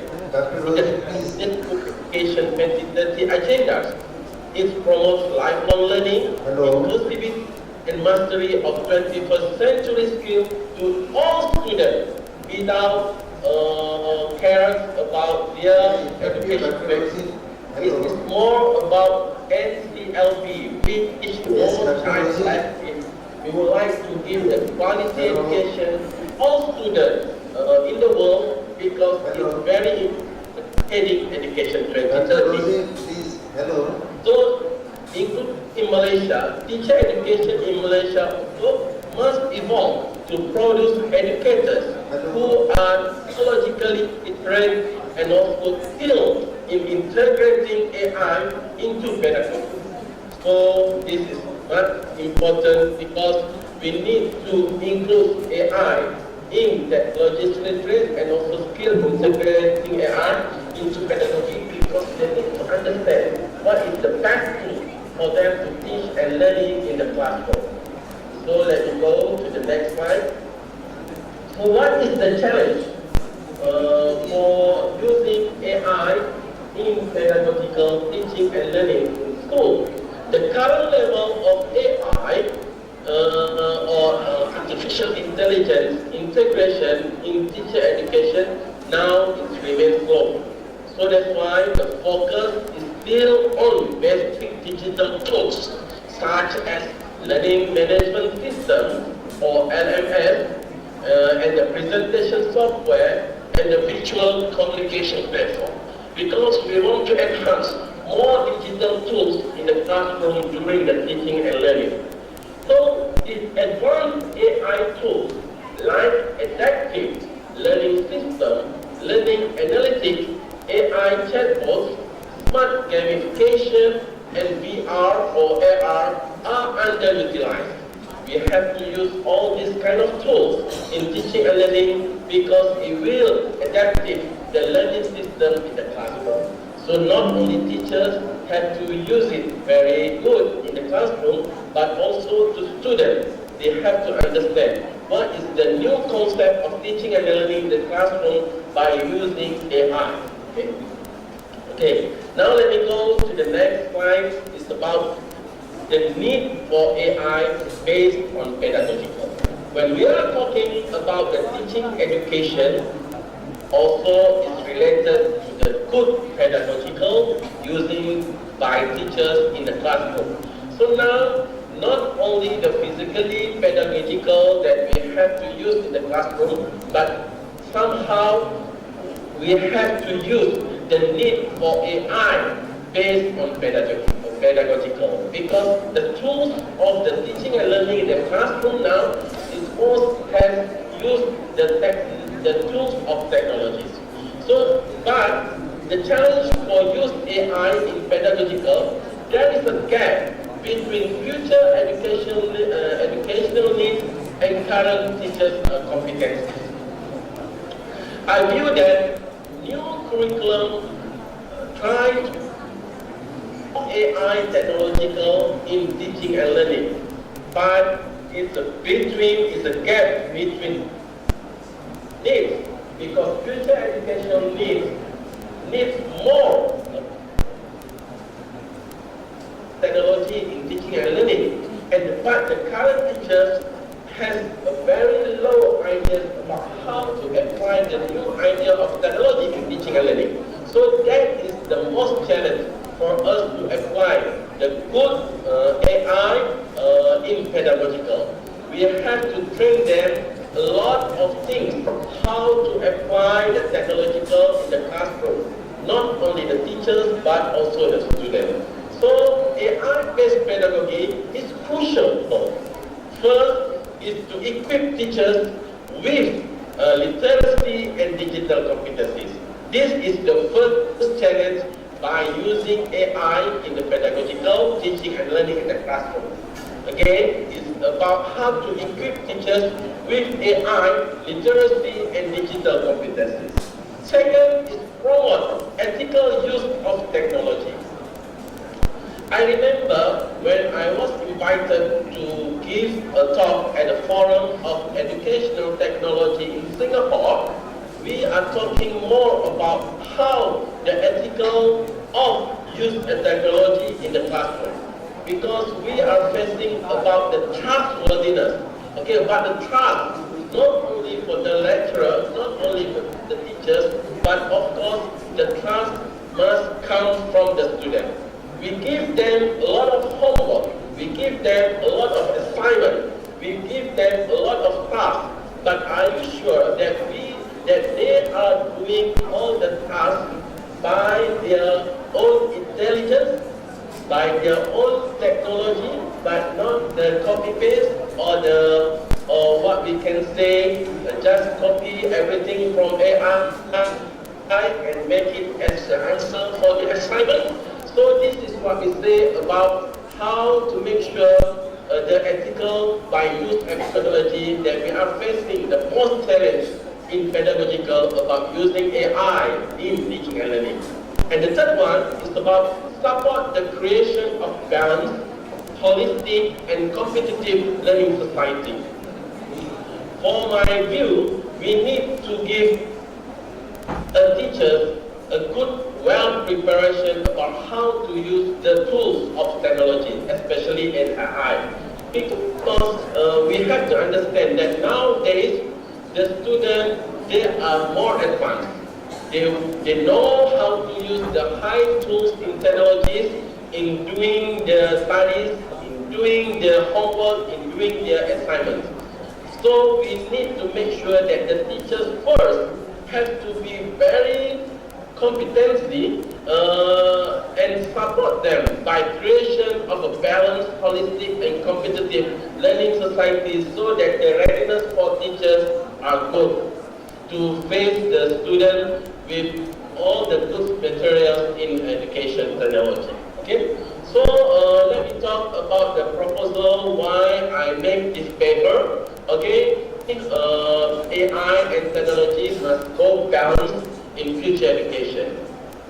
The purpose of this proposal or paperwork is about to obtain approval from the Rector of Malaysian Institute of Teacher Education about how a teaching school collaborative program with Peking University, I mean with China University. Because you know that nowadays China has a lot of ideas in AI.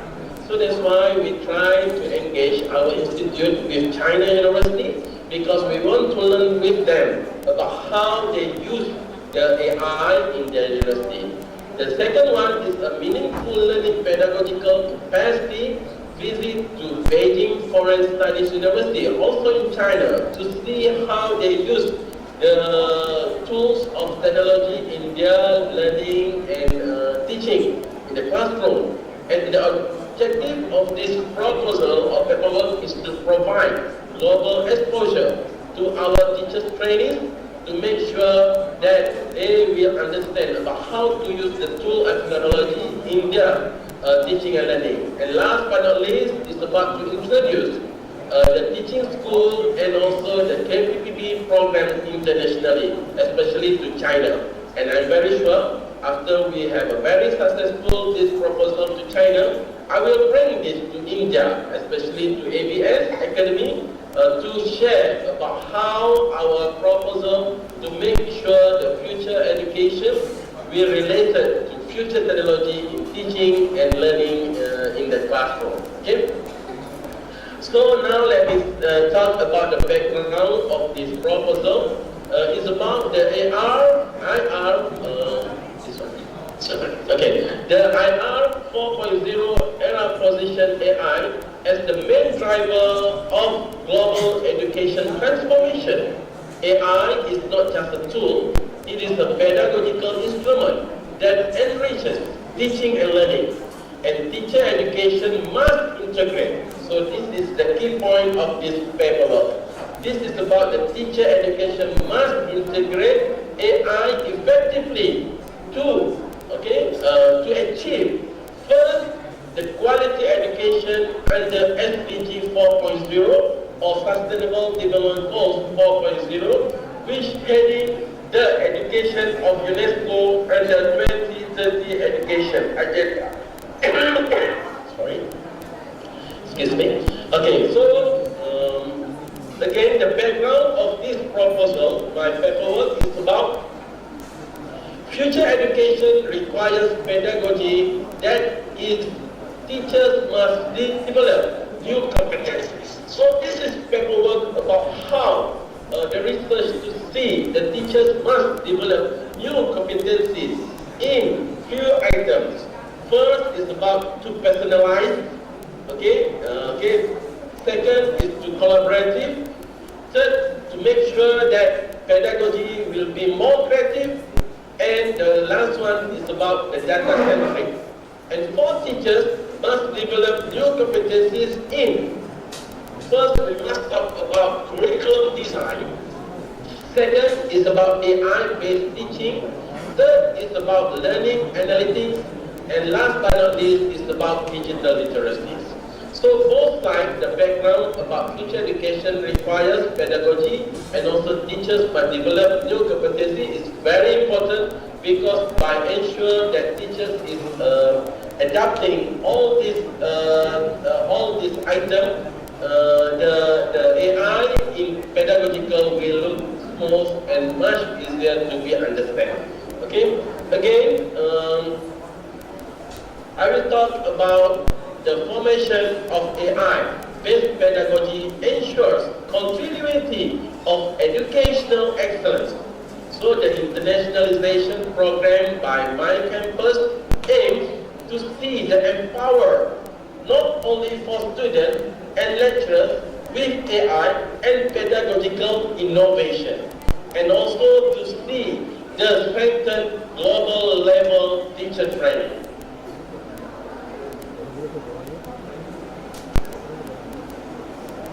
So based on consideration, this research is based on five key considerations. One, AI is very important to go along with pedagogical in teaching and learning based on these five considerations. First is about addressing global educational transformation, because we have to see not only in India, not only in China, not only in Malaysia, but I think it's addressing global educational transformation, goals for AI and pedagogical for future education. So we have to see this is the first consideration of the research. The second one, to see how our supporting SDG 4.0 or Sustainable Development Goals 4.0 and Education 2030. I think almost 198 countries is under UNESCO will be supporting SDG 4.0 and Education 2030. Okay, the third one is bridging theory and practice in teacher education. It's very important to make sure that teacher education has to be well trained, and then that teacher will go to school and give the best to the student in school, and the student in school will bring up all the best ideas from teachers to grow more ideas, and not only heading Education 2030, but of course heading Education 2050 and also Education maybe 2020 and above. Okay. The fourth one is to ensuring teacher relevance and competitiveness. We have to understand that nowadays the competitiveness of teacher relevance and also the competitive is very high. Okay, we are not only competitive in PISA and things in examination, but a lot of things that we have to consider about the competitive in global education nowadays. And then last but not least is about addressing ethics and data security challenge. When we are talking about AI, we have to make sure that the data and ethical of using AI must be very appropriate. If not, it will be very dangerous or how we losing our data easily to the scammer if we are not have a good security in using AI. Okay. So now the research will talk about the global transformation. The 4.0 industrial revolution has made AI as a major catalyst for educational innovation. So, for example, the countries like Finland, Singapore, and South Korea have integrated AI into their curricula. So maybe we have to learn from those countries because they started earlier about using and integrate AI into their curricula and also pedagogical. And it works well. And my country must act quickly to ensure teacher training are future ready and globally competitive. When we are talking about supporting SDG 4.0 and Education 2030, we have to know that SDG 4.0 promotes quality, inclusive and equitable education. Education 2030 agenda is more highlighting lifelong learning and digital empowerment. So by integrating AI in pedagogy, support this goal by enabling inclusive learning, personalized instruction, and also data-driven decision-making. The third one in the research is emphasized about current teachers. Training emphasized traditional pedagogical. So, by limited exposure to AI integration, creates a gap between theory and real classroom needed. So, teacher education must balance pedagogical theory with AI application to produce first about AI literation, second is about creativity, and last about flexible educators. The fourth one about this paper is about ensuring teacher relevance and competitiveness. Teachers must shape holistic, innovative, and globally competitive learners, and also AI enhance teachers' digital competencies and 21st century skills. So this both will make sure how the teachers will be more relevant and competitiveness by using AI in the pedagogical. Last but not least is about addressing ethical and data security challenge. We can see AI introduce issues of ethics. AI introduced issues of ethics, privacy, and digital divide. We have to be very careful to make sure this will be protected by AI to issues of ethics, privacy, and digital divide. And last but not least, to early exposure helps teachers apply AI responsible and safely, ensuring fair and equitable learning. So, based on my presentation, the research is about to see how important AI heading education 2030 and onwards, because nowadays we have to understand that digital or AI is empowering the pedagogical in teaching and learning in the classroom, not only in schools, but also in university and also in any other institution. By using AI, it's very important to integrate to pedagogical, because teachers or lecturers need to be well prepared to receive this idea to enhance more ideas in teaching and learning in future. But of course, we have to ensure that the good ethics by using AI has to be applied to students, because nowadays students are more advanced from us to use all the tools in technology or AI technologies in the classroom. So that is part of my sharing today. I would like again to congratulate ABS Academy for having national conference in global perspective here about the. Thank you very much. Namaskar. Thank you so much, sir. It was quite a nice presentation, and we look forward you to introduce the proposal in India, as you said, before presenting your article. One more thing, sir, to you and to Professor Dr. Kamul Ratnam, we we'd like to invite you to visit in person our campus so that you can directly interact with us, with our students, and we can share your views, your thoughts. We can share the same with our students as well. It would be quite beneficial for us. We look forward for your physical presence. In this ABS future and having your institute and your students to make sure that we are togetherness to go having future education in Education 2030. Thank you. Thank you. That means a lot, sir. And ma'am, Professor Dr. Kamaran ma'am, are you there? Hello, madam. As I said to sir, we would like to invite you as well to our campus physically, so that we can directly communicate with you, because this 15 minutes, 20 minutes sharing is not enough for us. We need a full day sessions with you. Okay, so we hope that we'll meet soon. Okay.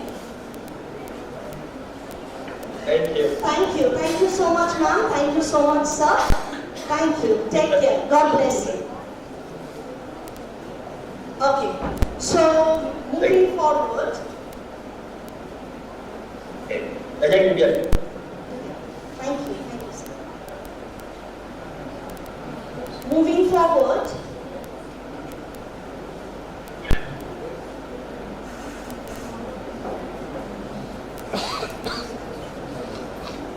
This gives me immense pleasure to announce that we have with us Professor Dr. Radhesham Pradhan, Academic Director, Uniglobe College, Pokhara University, Nepal. I was wondering when I came to know that he has done his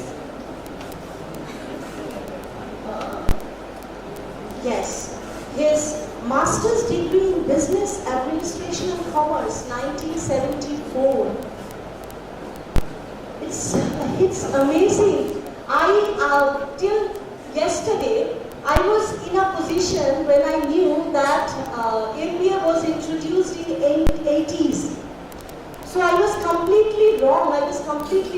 It's great honor, sir, to be you with us. He has done his PhD from University of Delhi in 1986. He has done, as I said, master's degree in business administration and commerce in 1974.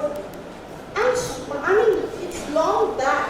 And now he is the academic director, Uniglobe College, Pokhara University, Nepal. So please come. I'm so truly excited to hear a few words from you, sir. Please come up on stage and do the honor. Thank you, sir.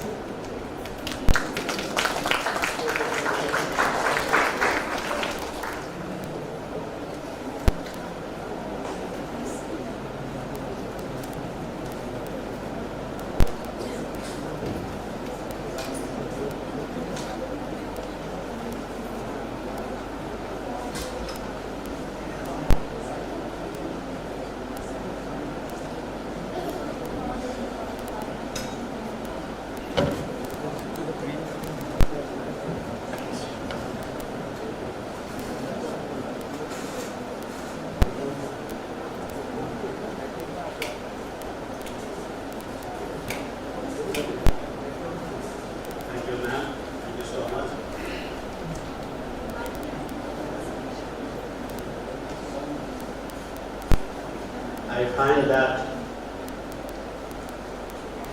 everybody is so serious when we are organizing this international conference. So how can we be so serious and silent? And I have come here all the way from Kathmandu to say, some say Congress Party Zindabad, others say Communist Party Zindabad, but I am here to say ABS Academy Jindabad.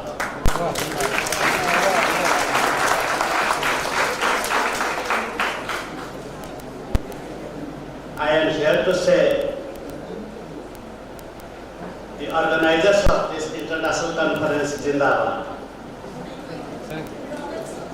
I am here to say all the dignitaries sitting on the dais are Jindabad. And I am also here to say all the students attending this conference are also Jindabad.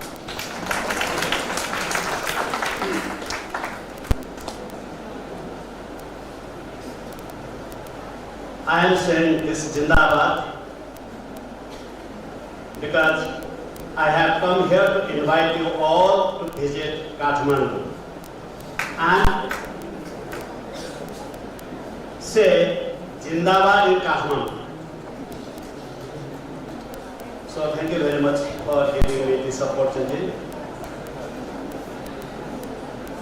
The Chairman sir, Madam DC Madam,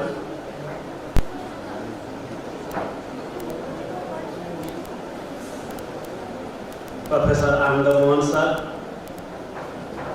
the faculties of this college, and the students of this great college. Thank you very much for giving me this opportunity. Some may celebrate happy birthday, others may celebrate happy Valentine's Day. Let's now celebrate Happy International Conference Day.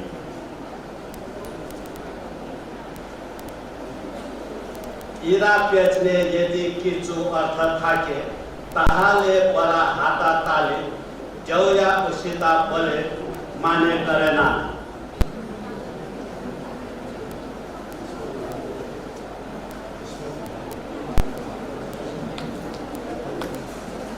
In this hall, there are only 4 walls, or there are also some human beings. Why Hata Tale is not coming?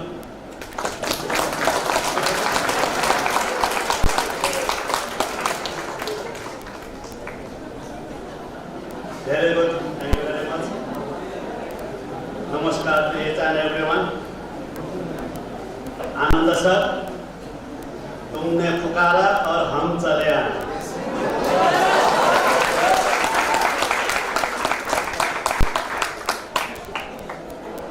Anand sir, जान हथेली पे रख के चले आए.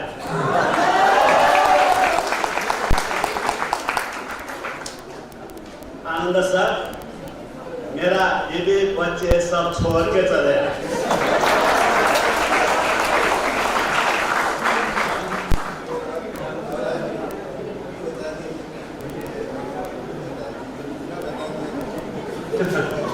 और आनंद sir सवेरे वाले गाड़ी से चले आए हम.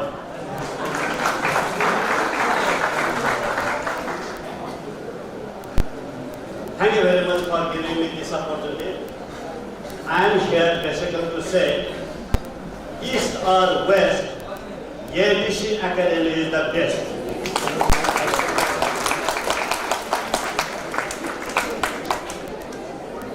Why ABS Academy is the best? Because you are organizing international conference. Organizing international conference is not that easy, it is not that simple. For the last 2-3 months, how I have been exchanging messages with Anandamohan sir, you all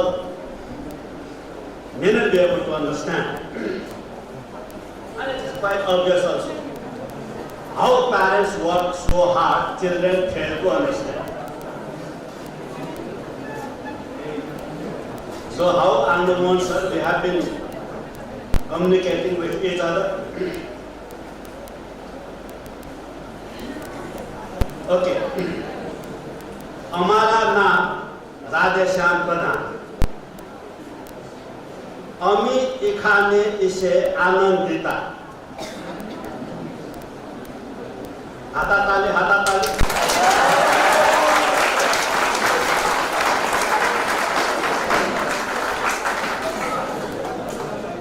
আমি अपना डेरा सवारा साथ देखकर खूब खुशी। हाताताली हाताताली।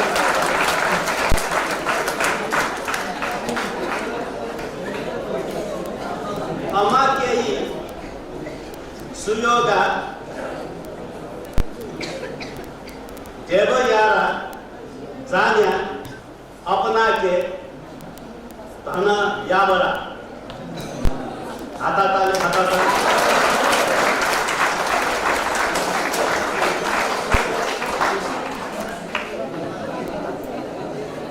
अमी अपना के काठमांडू देखारा आमंत्रण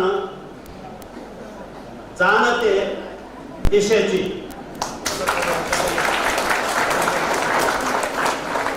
हाताताली हाताताली।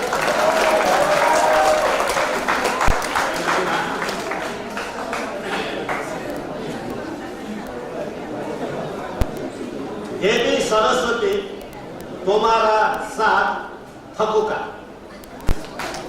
हाताताली हाताताली।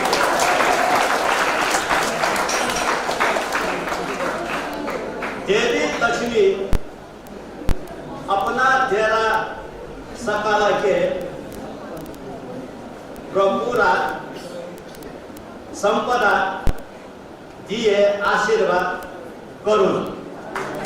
हाताताली हाताताली।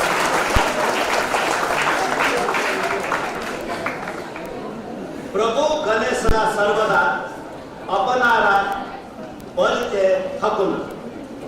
हाताताली हाताताली।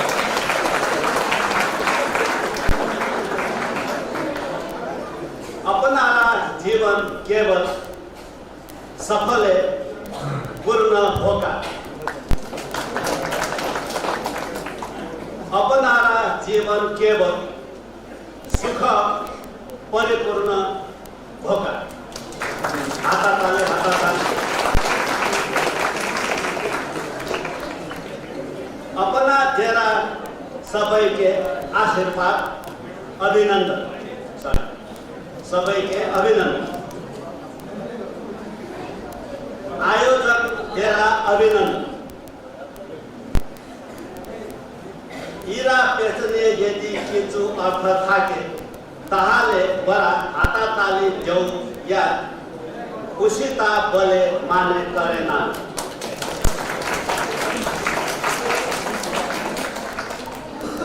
Thank you so much.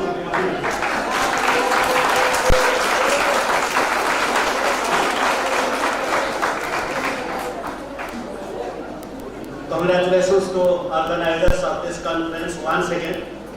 That also on a very relevant topic, time relevant topic. You all have done a great job, wonderful job. Congratulations for the great work you have done. I salute you all. From today, you are all my role model because you are organizing international conference. तारीफ करो क्या उसके जिसने तुम्हें बनाया।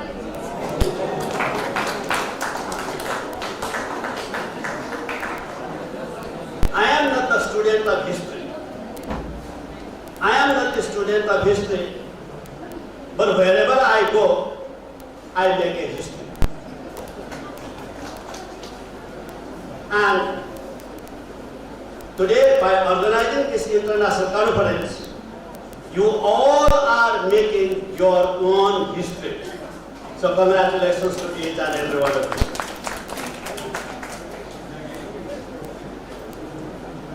Making everyone more than a millionaire in knowledge, placing everyone more than a billionaire in knowledge. This is the meaning behind this international conference. I find so many students participating in this international conference. Great to see you all. But before I proceed further, let me tell you that I am a faculty basically. This is my 52nd year of teaching going on in my life. I would like to thank my God for this energy and strength being provided to me. Being a faculty, wherever I go, I used to conduct the test first. So my dear students, before I proceed further, I want to conduct a test. Are you all ready for my test? This is something which I learned from Chairman Sir. Chairman Sir was asking so many questions to you, but there was no answer, which gave the impression that you all have failed in his examination. Learning from Chairman Sir, now I am here to conduct some examination, some test. I know in your life you have attended so many tests, thousands and thousands of tests, but I don't believe in those tests unless and until you pass out in my test. Now I am going to perform the first test. Are you all ready? Students, are you all ready? I am going to conduct the first test. Are you feeling nervous? No need to feel nervous. Simple test, ordinary test. Alright, my first question is like this. Make sure that each and everyone answer to my test. My first test is like this. There is no full stop to success. You agree or you don't agree? Come on, come on. There is no full stop to success. You agree or you don't agree? Everybody? Everybody? Everybody, I said. There is no full stop to success. You agree or you don't agree? Do you want a failed grade? If not, why are you not attending my first test? You can't afford to fail in your life wherever you go. Once again I repeat, there is no full stop to success. You agree or you don't agree? Everybody? Once more. Wow, Ananda Morza. Your students are so knowledgeable. They all have passed my first test. So congratulations to each and every one of you. Why there is no response when I am saying congratulations? You all have passed the first test.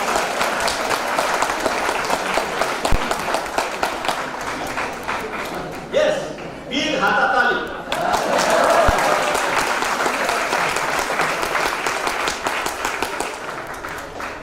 You all have passed my first test.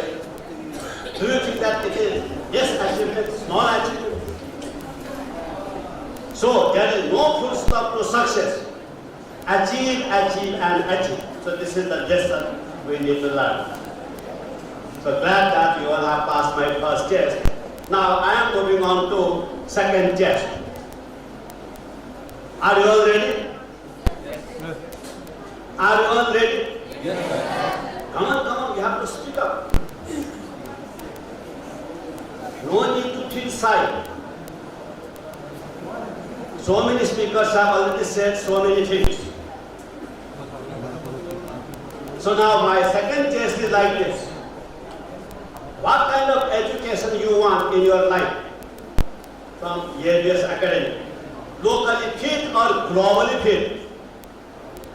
What kind of education you want in your life? Locally fit or globally fit? Globally fit. Sorry? Globally fit. Sorry? Once more.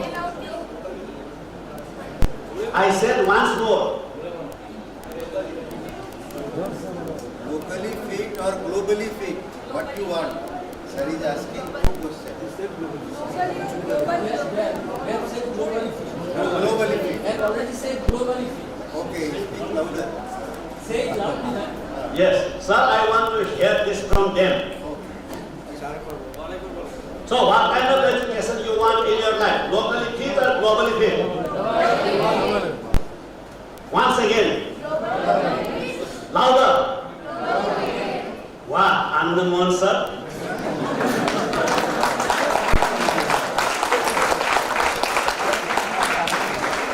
Your students are so knowledgeable. They all have passed my second test also. So congratulations to each and every one of you.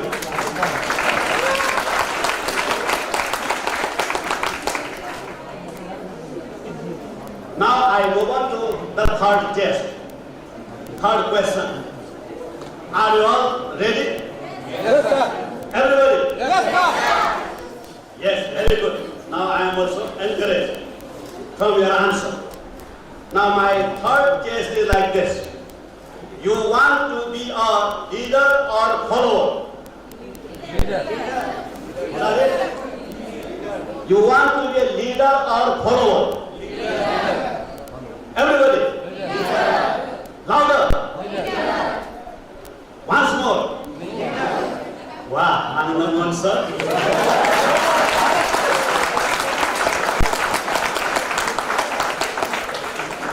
Your students are so knowledgeable.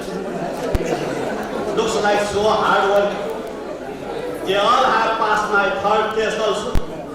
So congratulations to each and every one of you.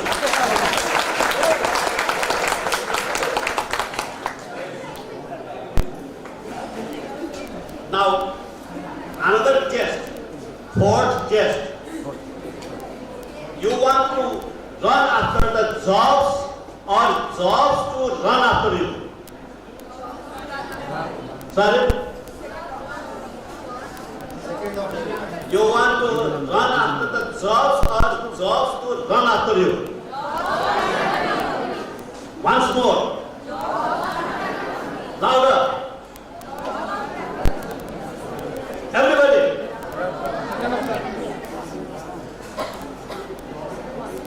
Anandamon sir, your students look like hungry.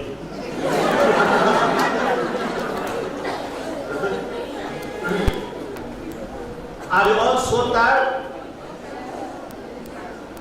So if not, attend my test. You want to run after the jobs or jobs to run after you? All right, very good. Anandamon sir, congratulations to you all. Because your students have passed my fourth test also.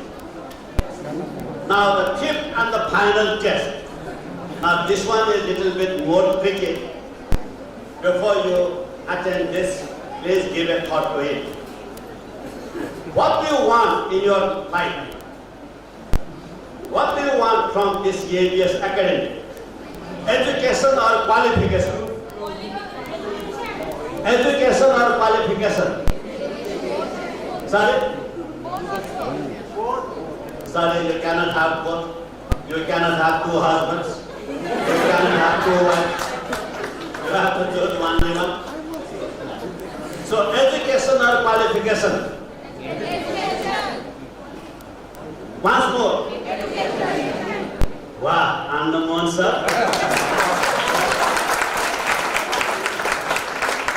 I find your students so knowledgeable, so skilled.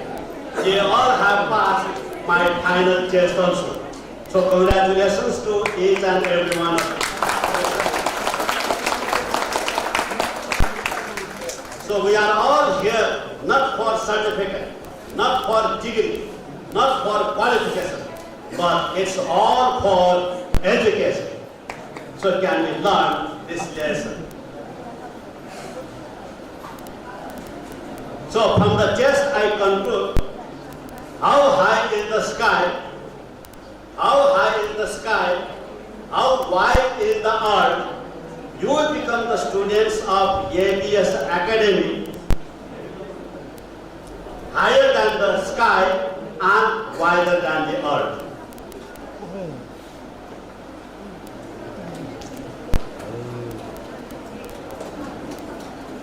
Hatatali, hatatali.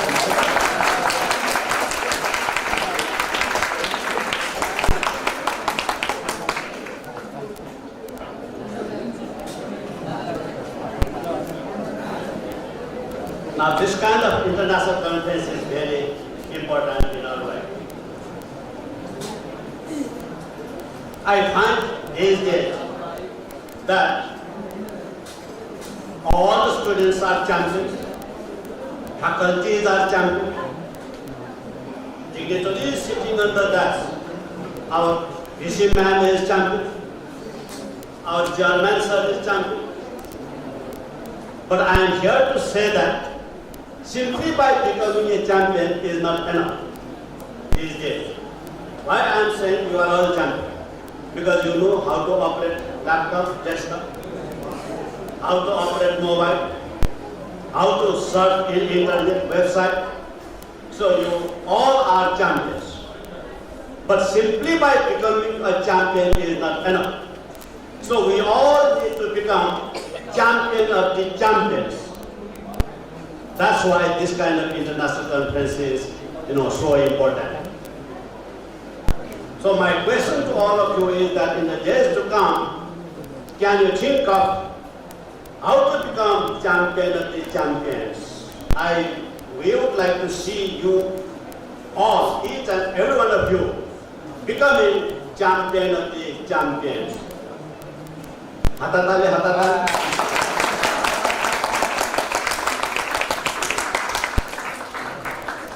Thank you so much.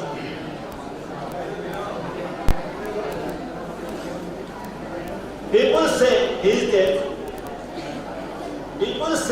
days youths are useless. But in my opinion, youths are not useless, but they are useless. Hatatali, hatatali. People say there is no substitute for hard work. People say there is no substitute for hard work. But I would like to say that there is one substitute for hard work. That is harder work.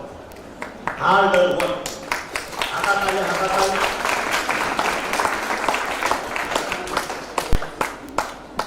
Many people say I am old. Many people say I am old. But on this I would like to say, those of you who don't work 16 hours a day are old. Because I still work more than 16 hours a day. So many people born and many people die, but how many of them are making an impact in the society in which we live? So please give a thought to this.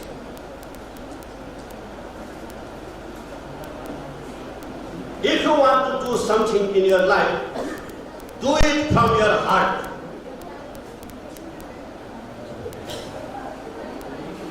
हृदय में आग लगाइए,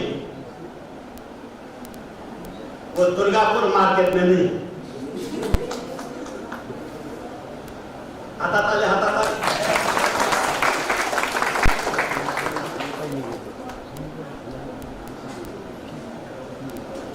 Once a bird asked honeybee, let me tell you one story. Once a bird asked honeybee, look honeybee, you make honey after so much of struggle, after so much of hard work, but human beings are coming and stealing your creation. Very easy. Human beings are coming and stealing your honey so easily. Don't you feel so bad? Then do you know what was the reply by honeybee? Honeybee said, well, human beings can come and steal my creation, that is honey, but they can't steal my talent of making honey.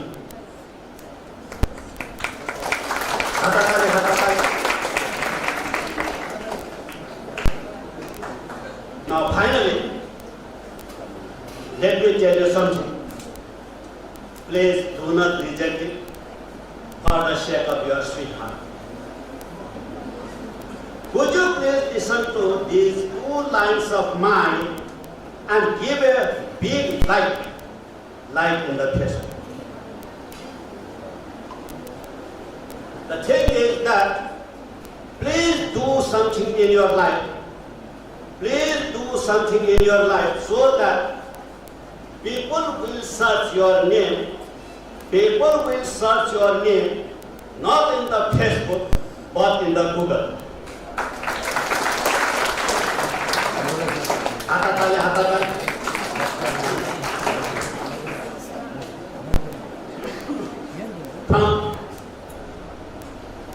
From day after tomorrow, I may not be by your side when you will be celebrating your special day, maybe happy birthday, maybe happy marriage anniversary or happy Parents' Day. But I want to tell you all that I will always be thinking of you only. I will always be wishing you only. So all the best. One day I might die. One day I might die without saying goodbye to you. Without saying goodbye to you. But I will never forget to say thank you, Andaman sir, for giving me this opportunity. God bless you all always. Now, at the end, I would like to honor some key persons who played a very big role in making this international conference realize and making it a very success. We all understand that it's not the gone which is very important, it's the persons behind gone are more important.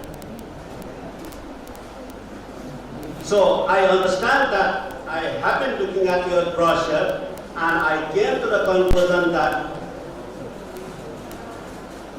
3 dignitaries of this great academy have played a greater role in realizing this international conference, making this international conference a grand success.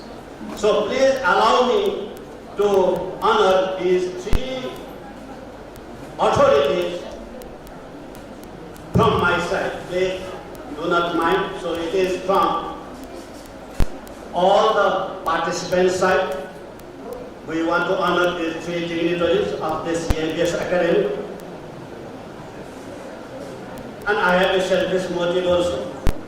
If you invite me again and again, I will have opportunity to honor you again and again. I will have opportunity to come to Durgapur again and again.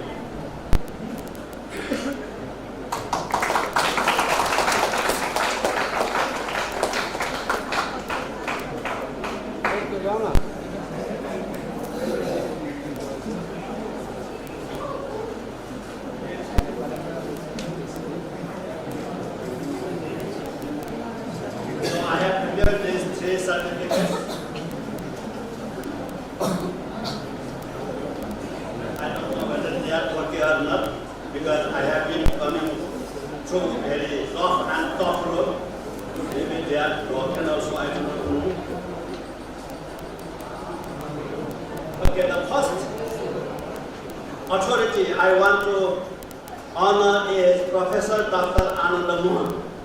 Before I hand it over to you, I would like to read it out.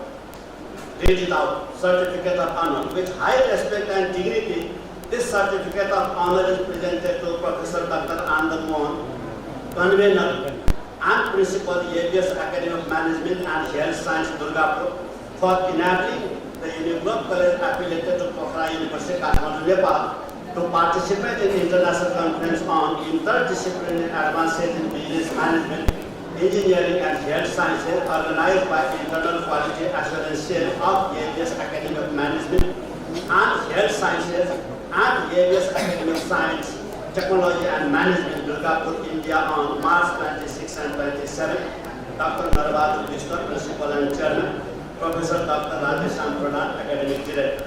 Sir, please allow me to honor you.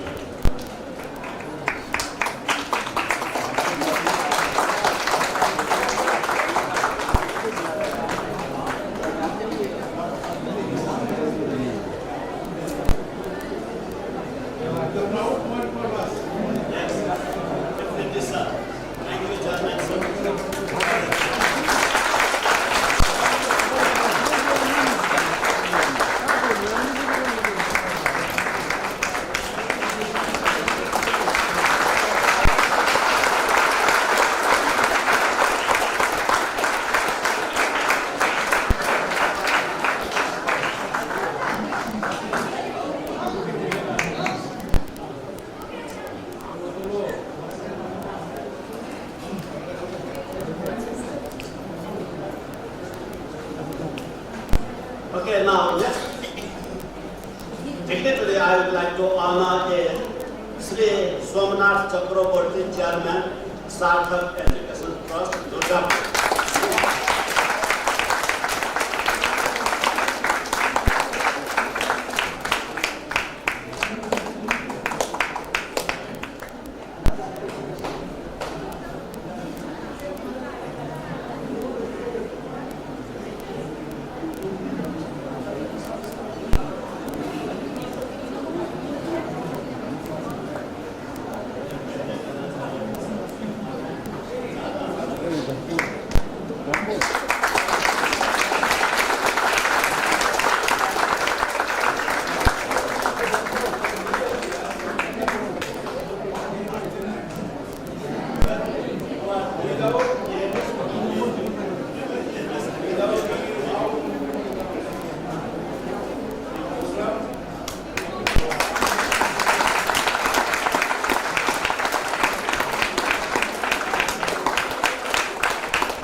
Is Professor Snehasis Sinarwai, co-convener and associate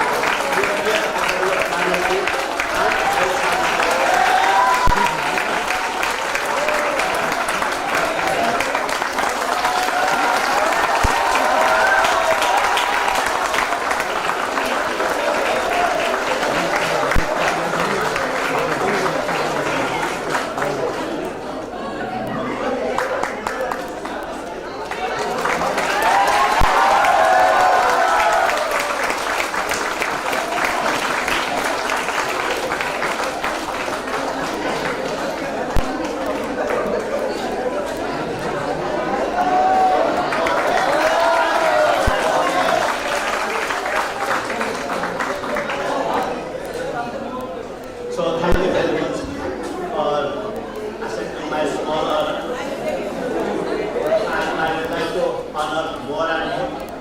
In Uniglobe College, we organize international conference every year. So I invite you all to come to Kathmandu and attend our international conference. So my blessings are always with you. So thank you very much once again for inviting me in this great international conference. Thank you so much. God bless you all.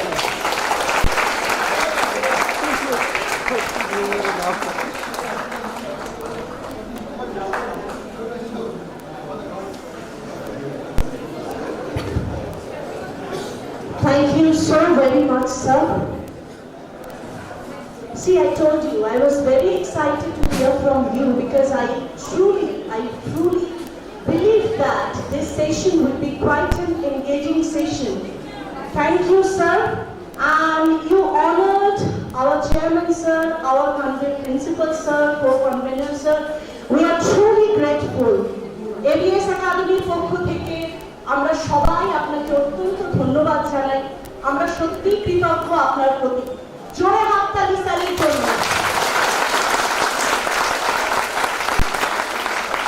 You made this serious atmosphere so light, but the message you share, it's not at all light.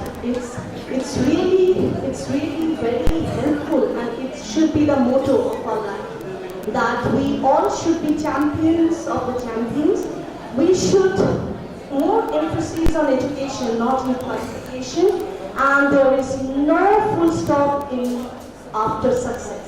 Thank you very much, sir. And with this, we come to the conclusion of our inaugural part. We'll move to our presentation session after. So this this session is going to conclude. But before that, we'll go for our national anthem. With that, our first session will be concluded. I request everyone to please stand.